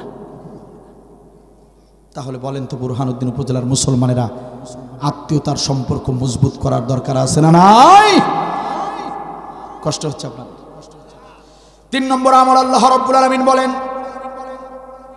ওয়া ইয়াখশাউনা রাব্বাহুম, তোমরা শুধুমাত্র কেবলমাত্র ভয় করবে তোমাদের রবকে। একটু জবান খুলে বলেন, আমরা ভয় করব কাকে? আল্লাহকে। আল্লাহকে, রবকে ভয় করো। এটা কয় নম্বর আমল? 3 নম্বর আমল। ওয়া ইয়াখাফুনা সুআল হিসাব, ভয় করো হিসাবের দিনকে। 4 নম্বর আমল। 4 নম্বর আমল, ভয় করতে হবে হিসাবের দিন। কি ভেবেছো পীর সাহেব তোমাকে জান্নাতে নিয়ে যাবে? কি ভেবেছেন? যেখানে ইব্রাহিম, যেখানে মুসা, ঈসা, নূহ, ইনাদের মতো বড় বড় নবী পয়গম্বররা যেদিন সুপারিশ করার ক্ষমতা পাবে না, ভয়ে থরথর করে কাঁপতে থাকবে, আল্লাহর সামনে যাওয়ার সাহস পাবে না, সেই দিন আপনার ওই ল্যাংটা পীর, পাগলা পীর আপনাকে সুপারিশ করে জান্নাতে নিয়ে যাবে। আপনি মেয়াদ উত্তীর্ণ গাঁজা খেয়েছেন, তাছাড়া আর কিছু নয়। ঠিক কিনা বল? কে বলেছে আপনাকে? আমার আল্লাহ বলছেন 4 নম্বর আমল, ওয়া ইয়াখাফুনা সুআল হিসাব। বান্দা, সপরিবারে জান্নাতে যেতে চাও? ভয় করো হিসাবের দিনকে, যেদিন কেউ কারো কোনো রকম সাহায্য করতে পারবে। নিজের আমল নিজে করুন, নিজেদের প্রস্তুতি নিজেরা নিন। তারপরেও যদি সুপারিশ কেউ করে, ওটা বোনাস। হাসরের ময়দানে যদি সুপারিশ আমরা পেয়ে যাই, ওটা বোনাস, ওটা বোনাস মনে করে ধরে রাখুন। নিজের প্রস্তুতি নিজে নিন। ভালো করে স্পষ্ট করে শুনে রাখুন, কেউ হাসরের ময়দানে সুপারিশ করার ক্ষমতা পাবে না। আপনার আমার নবী, বিশ্ব নবী সাল্লাল্লাহু আলাইহি ওয়াসাল্লাম, তিনি সুপারিশ করার ক্ষমতা পাবেন যদি আল্লাহ অনুমতি দেন। আল্লাহর অনুমতি ছাড়া আমাদের নবীও সুপারিশ করার ক্ষমতা পাবে না, পাবে না, পাবে না। আমাদের নবী সুপারিশ করবেন আল্লাহর অনুমতি ক্রমে। তাহলে কোন আশায় বসে আছেন? পীর সাহেবের আশায় বসে আছেন? ভয় করুন হিসাবের দিনকে। আল্লাহ বলছেন ভয় করো হিসাবের দিনকে, যেদিন কেউ কারো সাহায্যে এগিয়ে আসতে পারবে না। সম্মানিত ভাইয়ের আমার, 4 নম্বর আমল, হিসাবের দিনকে ভয় করতে হবে। 5 নম্বর আমল, ওয়াল্লাযীনা সাবারু বিতিগা ওয়াজহি রাব্বিহিম, তোমাদের রবের সন্তুষ্টির লক্ষ্যে তোমরা ধৈর্য ধারণ করো। চিল্লাবেন আল্লাহু আকবার। এই আমলটা বড় কঠিন আমল, ধৈর্যের আমল। কয় নম্বর আমল? 5 নম্বর আমল। যদি প্রশ্ন করেন হুজুর ধৈর্যের আমল কেন আল্লাহ ফরজ করেছেন, সম্মানিত ভাইয়ের আমার, ধৈর্যের আমলকে আল্লাহ রাব্বুল আলামিনের জন্য ফরজ করেছেন যেহেতু আল্লাহ রাব্বুল আলামিন প্রকৃত মুমিনদের উপর পরীক্ষা নেবেন বিপদ আপদ মুসিবত দিয়ে। সত্যিকারের ইমানদার কারা আর মুনাফিকের সর্দার কারা, এটা পৃথক করার জন্য আল্লাহ রাব্বুল আলামিন যেহেতু পরীক্ষার ব্যবস্থা করেছেন, আর সেহেতু পরীক্ষা যেহেতু বান্দার উপরে হবে, যে বান্দারা পরীক্ষায় পাশ করতে চায় সেই বান্দা বান্দীদেরকে ধৈর্যের আমল করতে হবে, তাছাড়া উপায় নাই। আল্লাহ রাব্বুল আলামিন বলেন, ওয়ালানাবলুওয়ান্নাকুম বিশাইইন মিনাল খাউফি ওয়াল জুই ওয়া নাকসিম মিনাল আমওয়ালি ওয়াল আনফুসি ওয়াস সামারাত। আল্লাহ রাব্বুল আলামিন বলেন, অবশ্যই আমি পরীক্ষা নেব, অবশ্যই পরীক্ষা নেব। পরীক্ষা নেব খৌফ দ্বারা, মানে ভয় দ্বারা। পরীক্ষা নেব জু, ক্ষুধা দারিদ্র দ্বারা। পরীক্ষা নেব জানমালের ক্ষতি দ্বারা। পরীক্ষা নেব সামারত, ফল ফসলের বিনষ্ট দ্বারা। আল্লাহ রাব্বুল আলামিন পরিষ্কার বললেন, তোমাদের উপর আমি আল্লাহ অবশ্যই পরীক্ষা নেব। ভয় দ্বারা পরীক্ষা নেব, ইসলামের পথে থাকার কারণে, ইসলামী আন্দোলনের পথে থাকার কারণে। বাতিল শক্তি তোমাদেরকে ভয় দেখাবে, জালিম শক্তি তোমাদেরকে ভয় দেখাবে। ইসলামী আন্দোলন সার, নয়তো ব্যবসা প্রতিষ্ঠানে তালা লাগিয়ে দেওয়া হবে। বাতিল শক্তি ভয় দেখাবে, ইসলামী আন্দোলন ছেড়ে দে, নয়তো চাকরি থেকে বহিষ্কার করে দেওয়া হবে। বাতিল শক্তি ভয় দেখাবে, ইসলামী আন্দোলন ছেড়ে দে, নয়তো ঘর বাড়িতে থাকতে পারবি না, মিথ্যা মামলায় পালিয়ে থাকতে হবে। ঠিক কিনা বলেন? ভয় দ্বারা পরীক্ষা নেব আমি আল্লাহ। আমি দেখতে চাই তোমরা বাতিলকে ভয় পেয়ে ঈমান বিক্রি করে দাও, নাকি আমি আল্লাহকে ভয় করে বাতিলের সঙ্গে মোকাবেলা করো। কোনটা করো আমি এটা পরীক্ষা করে দেখতে চাই। চিল্লাবেন আল্লাহু আকবার। ক্ষুধা দারিদ্র দিয়ে পরীক্ষা হবে, জেল জরিমানা মামলা হবে, আর্থিক অনটন হবে, ক্ষুধা দারিদ্রতা এসে যাবে। আমি দেখতে চাই ক্ষুধা দারিদ্রের মধ্যে তুমি ধৈর্য ধারণ করো, নাকি মুনাফিক হয়ে আরামায়েশের জীবন চেয়ে নাও। কোনটা চাও তুমি, এটা আমি আল্লাহ পরীক্ষা করে দেখতে চাই। চিল্লাবেন আল্লাহু আকবার। জানমালের পরীক্ষা দ্বারা,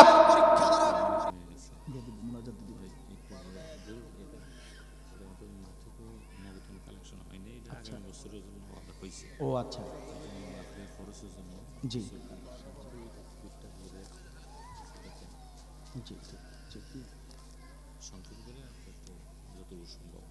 এটা কি রুমাল কালেকশন? ভলান্টিয়ারদেরকে রেডি হতে বলে। জি, সম্মানিত ভাইয়ের আমার, সুতরাং পরীক্ষা যেহেতু হবে সেহেতু ধৈর্যের আমলের দরকার আছে না নাই? আল্লাহ বলছেন 5 নম্বর আমল ধৈর্য ধারণ করো। 6 নম্বর আমল ওয়া আকামুস সালাহ, নামাজ কায়েমের চেষ্টা করো, নামাজ কায়েমের আন্দোলন করো। কথা কি বোঝা যায়? আপনি নামাজ পড়বেন অথচ নামাজ কায়েমের আন্দোলন করবেন না, আপনার নামাজ আল্লাহর দরবারে কবুল হবে না। 6 নম্বর আমল নামাজ কায়েমের আন্দোলন করো, সপরিবারে যারা জান্নাতে যেতে চাও। 7 নম্বরের আমল, 7 নম্বরের আমল ওয়া আনফাকু মিম্মা রাযাকনাহুম সিররান ওয়া আলানিয়া, গোপনে এবং প্রকাশ্যে আল্লাহর পথে ব্যয় করো। সুবহানাল্লাহ বলেন। দান করতে হবে গোপনে প্রকাশ্যে। কয় নম্বর আমল? 7 নম্বর আমল। তো এই আমলটা একটু নগদ সগদ হয়ে যাক। ভলান্টিয়ার ভাই যারা আছেন রুমাল নিয়ে ভিতরে চলে যান আপনার আল্লাহর ওয়াস্তে। এই আইডিয়াল একাডেমি মাদ্রাসার এই মাহফিলের উদ্যোগে, এই মাহফিলে অনেক টাকা পয়সা খরচ হয়ে গিয়েছে, আপনারা জানেন। ইতিমধ্যে আপনারা অনেকে ওয়াদা করেছেন আগামী বছরের জন্য, এজন্য কৃতজ্ঞতা প্রকাশ করছি। তবে আজকের মাহফিলের জন্য এই 3 দিনব্যাপী প্রোগ্রামের ব্যয়বহুল এই খরচের জন্য আপনারা যে সহযোগিতা করবেন, কর্তৃপক্ষ অনুরোধ জানিয়েছেন। সুতরাং একটু দুই চারজন, হ্যাঁ, যে চাদর নিয়ে একটু ভাইয়েরা উঠো তো, উঠে সবার কাছে যাও। আপনারা একটু মেহেরবানি করে পকেটে 200, 500, 300 যে যার কাছে যেরকম আছে, আল্লাহর ওয়াস্তে মেহেরবানি করে আপনারা জমা দিন। আল্লাহর পথে দান করুন, আল্লাহর পথে দান করুন। কেউ কৃপণতা করবেন না, মাহরুম হবেন না। যার কাছে যতটুকু আছে সাধ্যের আলোকে ততটুকুই দান করবেন। এটা হলো 7 নম্বর আমল, আল্লাহর পথে দান করা। সপরিবারে যারা জান্নাতে যেতে চায় তারা প্রকাশ্যে এবং গোপনে দান করবে। একটু মেহেরবানি করে দান করুন। মা বোনেরা আছে প্যান্ডেলে? মা বোনদের প্যান্ডেলে আমার সম্মানিত শ্রদ্ধাশীল মা ও বোনেরা, আপনারা যারা আছেন, মেহেরবানি করে আপনারা রুমাল দিয়ে আপনারা নিজেদের মধ্যে কালেকশনটা করুন। টাকাগুলো জমা করে স্টেজে পাঠিয়ে দিন। আমি আপনাদের জন্য প্রাণ খুলে দোয়া করবো ইনশাআল্লাহ তাআলা। মা বোনেরাও বেশি বেশি করে দান করুন। সম্মানিত ভাইয়েরা, আপনারাও দান করুন। কেউ মাহরুম হবেন না। 50 টাকা হলেও দিবেন, কেউ মাহরুম হবেন না। আল্লাহর ওয়াস্তে দিবেন, আল্লাহর ওয়াস্তে দিবেন। এটা হলো 7 নম্বর আমল। নগদ সগদ আমল হয়ে যাচ্ছে আলহামদুলিল্লাহ। প্রাণ খুলে দোয়া করছি যারা ওয়াদা করেছেন আগামী বছরের জন্য, আল্লাহ যেন তাদের রুজি রোজগারে বরকত দান করেন। আজকে যারা এখন নগদ সগদ যারা দান করছেন, আমি তাদের জন্য দোয়া করছি আল্লাহ তাআলা তাদেরকে উত্তরোত্তর উন্নতি, কল্যাণ আল্লাহ দান করুন। রব্বুল আলামিন সবার গুনাহ খাতা মাফ করুন। আল্লাহ সবার পরিবারকে জান্নাতি আমল বেশি বেশি করার তৌফিক দান করুন। বলেন আমিন, চিল্লায় বলেন আমিন। দেরি করবেন না, দ্রুত দ্রুত সবাই দিবেন আল্লাহর ওয়াস্তে। সর্বশেষ আমল, 8 নম্বর আমল, ওয়াইয়াদরাউনা বিল হাসানাতিস সাইয়্যিআহ। ওয়াইয়াদরাউনা বিল হাসানাতিস সাইয়্যিআহ।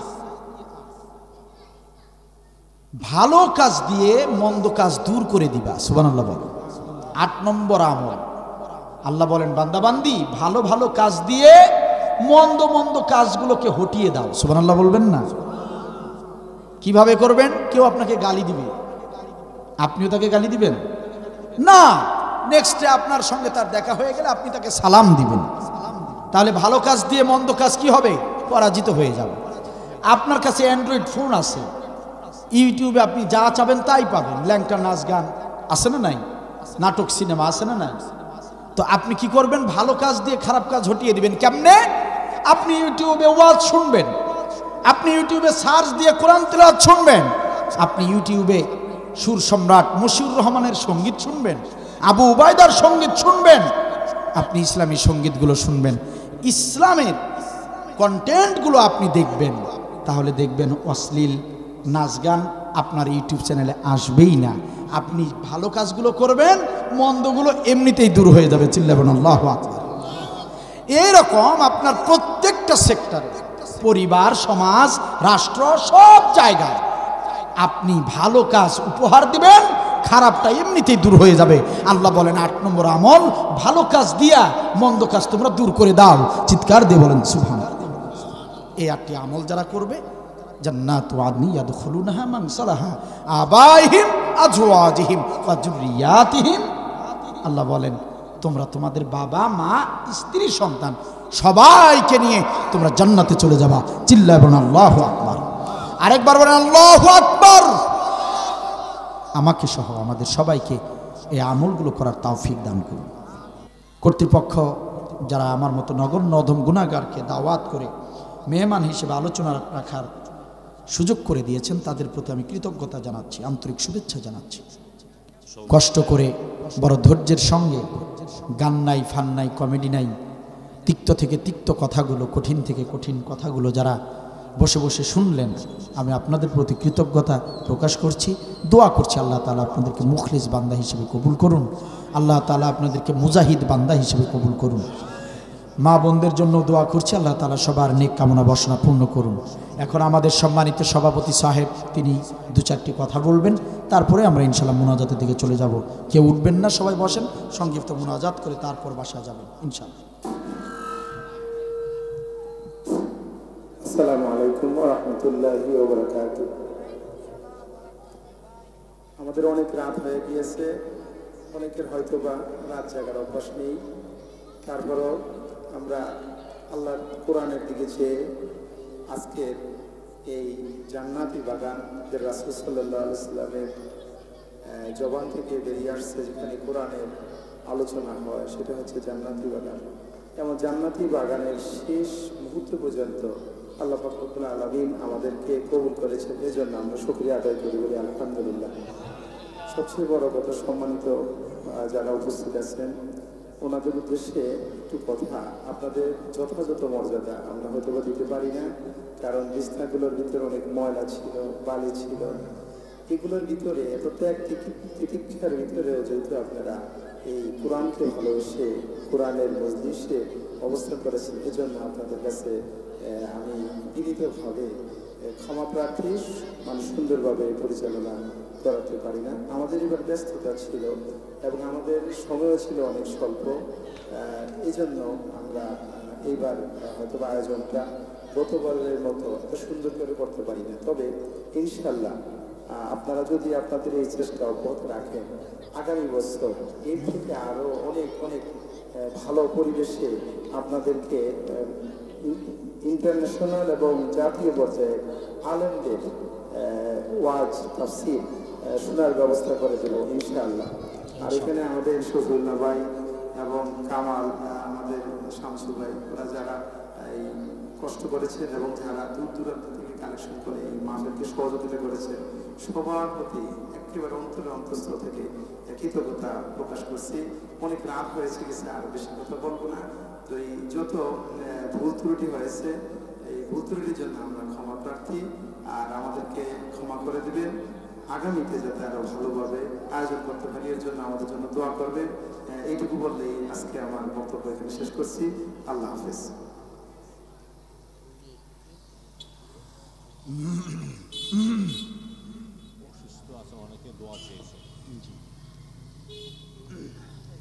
একজন বোন প্রশ্ন করেছেন, প্রশ্ন বলা যায় আবার আবেদনও বলা যায়।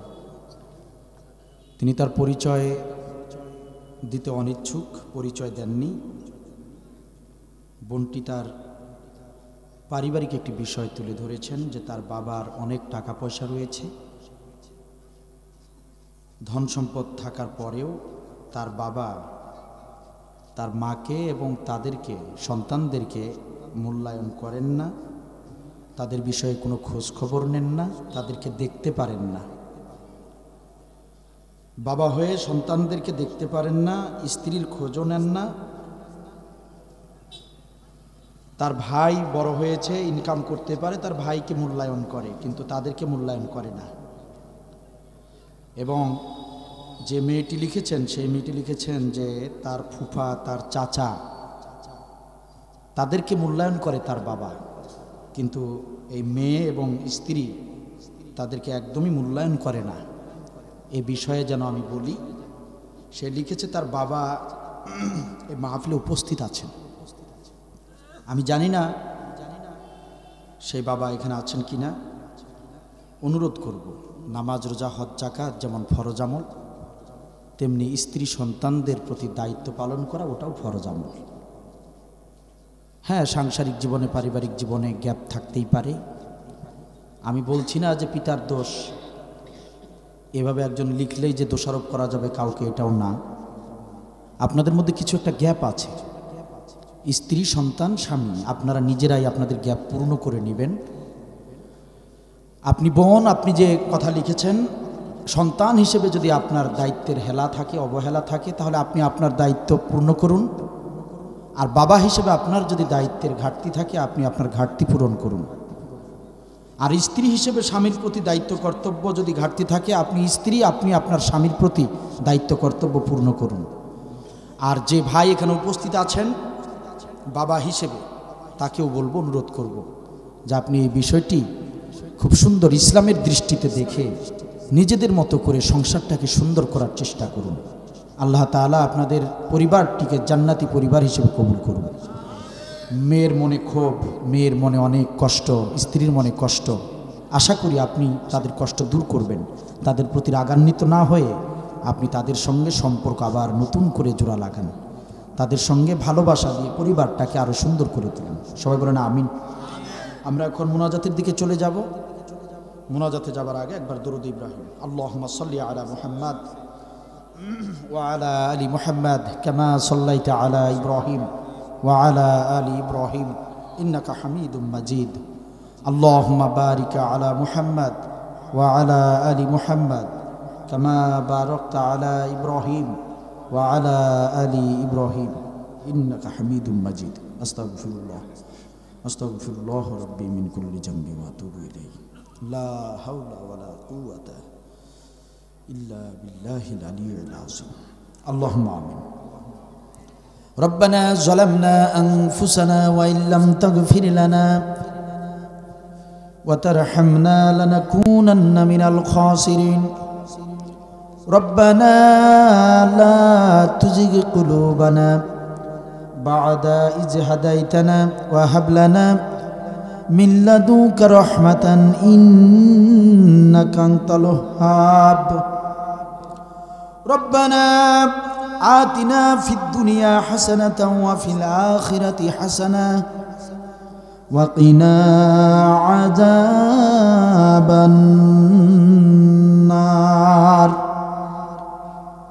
মহিয়ান গরিয়ান দয়াময় রব্বুল আলামিন বিশাল আসমান জমিনের মালিক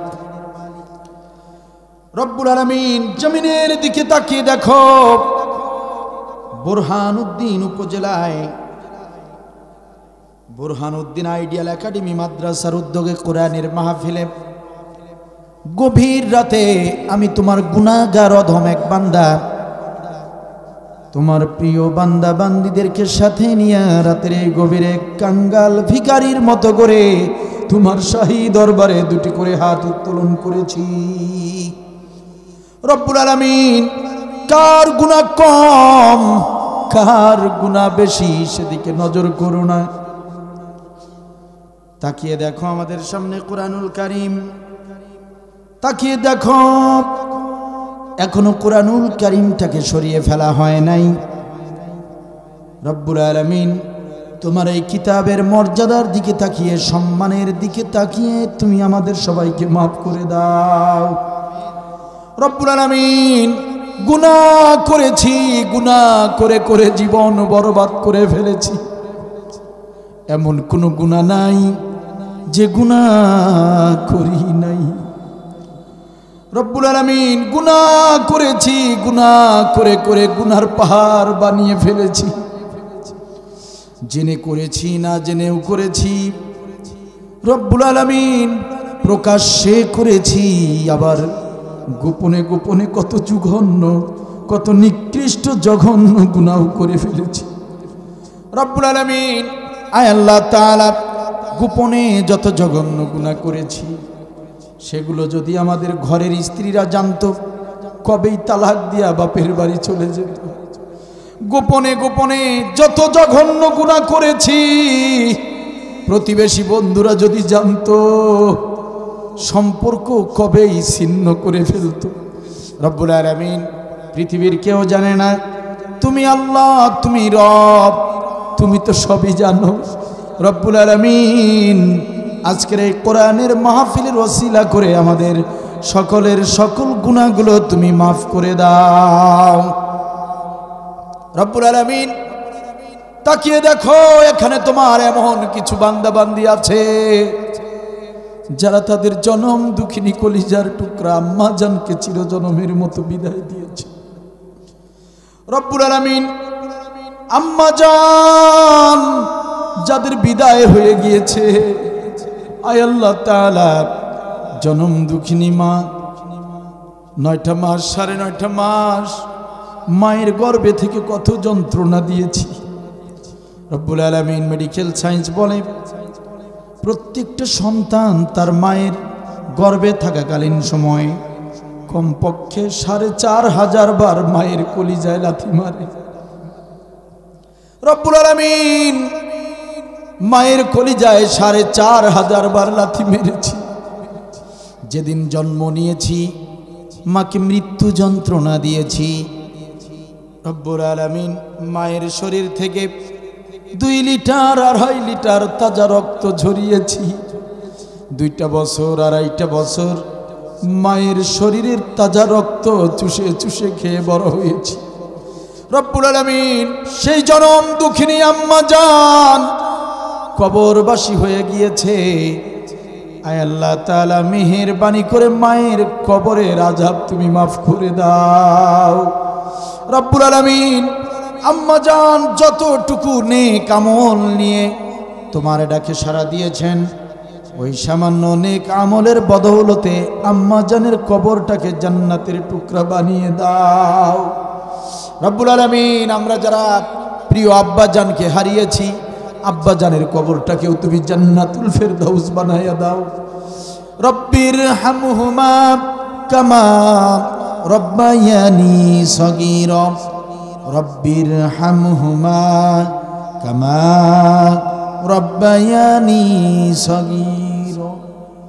রব্বুল আলামিন আমাদের পিতামাতা যারা জীবিত আছেন তাদেরকে তুমি নেক হায়াত দান করো। আমাদের পিতামাতা যারা জীবিত আছেন রব্বুল আলামিন আয় আল্লাহ তাআলা তাদেরকে সুস্থতা দান করো রব্বুল আলামিন। আমাদের পিতামাতা যারা জীবিত আছেন তাদের খেদমত করে যেন জান্নাত হাসিল করে নিতে পারি তৌফিক দিয়া দাও রব্বুল আলামিন। অনেকে অসুস্থ, দোয়া চেয়েছেন, আল্লাহ সুস্থতা দান করে দাও। এখানে অনেকেই আছে কঠিন রোগে আক্রান্ত রব্বুল আলামিন। কোরআনের মাহফিলের দিকে তাকিয়ে কঠিন রোগী যারা আছে রব্বুল আলামিন তাদের রোগগুলোকে তুমি মাফ করে দাও আয় আল্লাহ তাআলা। অনেকেই ঋণগ্রস্ত আছে, আল্লাহ ঋণ পরিশোধ করার একটা ব্যবস্থা বের করে দাও। ঋণ পরিশোধ করার আগে মালাকুল মউত পাঠিয়ে দিয়ে রব্বুল আমাদেরকে তুমি মৃত্যু দিও না আয় আল্লাহ তাআলা। হঠাৎ মৃত্যু দিও না। হঠাৎ মৃত্যু থেকে তোমার হাবিব পানাহ চেয়েছেন, আমরাও তোমার কাছে হঠাৎ মৃত্যু থেকে পানাহ চাই। হঠাৎ যদি মৃত্যু দাও তবে শাহাদাতের মৃত্যু দাও। আল্লাহুম্মা রযুকনি শাহাদাতান ফি সাবিলিক ওয়াজআল মাউতি ফি বালাদি রাসূল। রব্বুল আলামিন হযরত ওমর এই দোয়া করেছিলেন, তুমি তার দোয়া কবুল করে তাকে শাহাদাতের মৃত্যু দিয়েছো রব্বুল আলামিন। ভোলা জেলার মুসলমানদেরকে নিয়ে কোরআন সামনে নিয়ে সেই দোয়া তিলাওয়াত করলাম। আয় আল্লাহ তাআলা আমাদেরকেও তুমি শাহাদাতের মৃত্যু দিও রব্বুল আলামিন। আয় আল্লাহ তাআলা আমাদের সঙ্গে তোমার বান্দিরা হাত তুলেছে, তোমার বান্দিদের মনের ভিতরে অনেকের অনেক যন্ত্রণা বেদনা, সব দুঃখ কষ্ট যন্ত্রণা তুমি দূর করে দাও। আমাদের মা বোনদের নেক মাকসাদ তুমি পূর্ণ করে দাও। আমাদের মা বোনদেরকে খাদিজার মতো, হযরতে আয়েশার মতো করে কবুল করে নাও আল্লাহ। আমাদের মায়েদের পরিবারগুলোকে জান্নাতি পরিবার বানিয়ে দাও আল্লাহ। অনেকেই মাদকাসক্ত হয়ে পড়েছে, যে যুবকরা মাদকাসক্ত হয়ে পড়েছে গো আল্লাহ, তুমি তোমার নিজ কুদরতে ওই যুবকদেরকে কোরআনের ছায়াতলে শামিল করে দাও রব্বুল আলামিন। আয় আল্লাহ তাআলা সবাইকে 5 ওয়াক্ত নামাজি বানিয়ে দাও আল্লাহ। সবাইকে নামাজ কায়েমের আন্দোলনে শরীক হবার তৌফিক দিয়া দাও রব্বুল আলামিন। এসএসসি দাখিল পরীক্ষা যারা দিচ্ছে আল্লাহ, তাদের সবার মেধা তুমি বৃদ্ধি করে দাও, মুখস্থ শক্তি বৃদ্ধি করে দাও, পরীক্ষায় ভালো রেজাল্ট নিয়ে উত্তীর্ণ হবার মতো যোগ্যতা তৈরি করে দাও রব্বুল আলামিন। আয় আল্লাহ তাআলা প্রাণ খুলে দোয়া করি, আজকের মাহফিলের সভাপতি হিসেবে যাকে তুমি কবুল করেছো, আলেম মানুষ রব্বুল আলামিন, তুমি তোমার যে গোলামকে সভাপতি হিসেবে কবুল করেছো, প্রাণ খুলে দোয়া করি মৃত্যু কোরআনের পথে ইসলামের খেদমতে তাকে তুমি কবুল করে নাও। কাল হাসরের ময়দানে জান্নাতের মেহমান হিসেবে কবুল করে নিও। আজকের মাহফিলের প্রধান অতিথি, বিশেষ অতিথিবৃন্দ যারা এসেছে আর যারা আসে নাই, আল্লাহ সবাইকেই তুমি দ্বীনের পথে কবুল করে নাও, ইসলামী আন্দোলনের পথে কবুল করে নাও রব্বুল আলামিন। আয় আল্লাহ তাআলা আমরা যারা আলোচনা করলাম আর যারা আলোচনা শুনলেন আর যারা এই সুন্দর আয়োজন করলেন, কাল হাসরের ময়দানে কঠিন মুসিবতের সময় রব্বুল আলামিন আজকের এই কোরআনের মাহফিলটাকে নাজাতের ওসিলা হিসেবে কবুল করে নিও।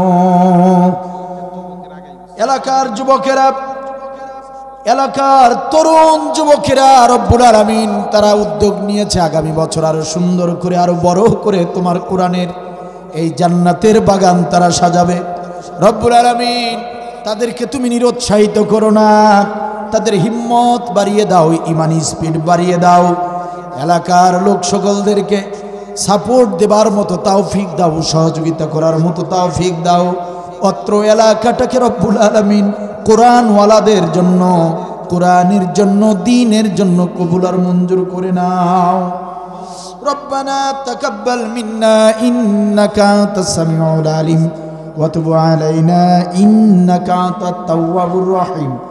সুবহান রাব্বিকা রাব্বিল ইজ্জাতি আম্মা ইয়াসিফুন ওয়া সালামুন আলাল মুরসালিন ওয়ালহামদুলিল্লাহি রাব্বিল আলামিন।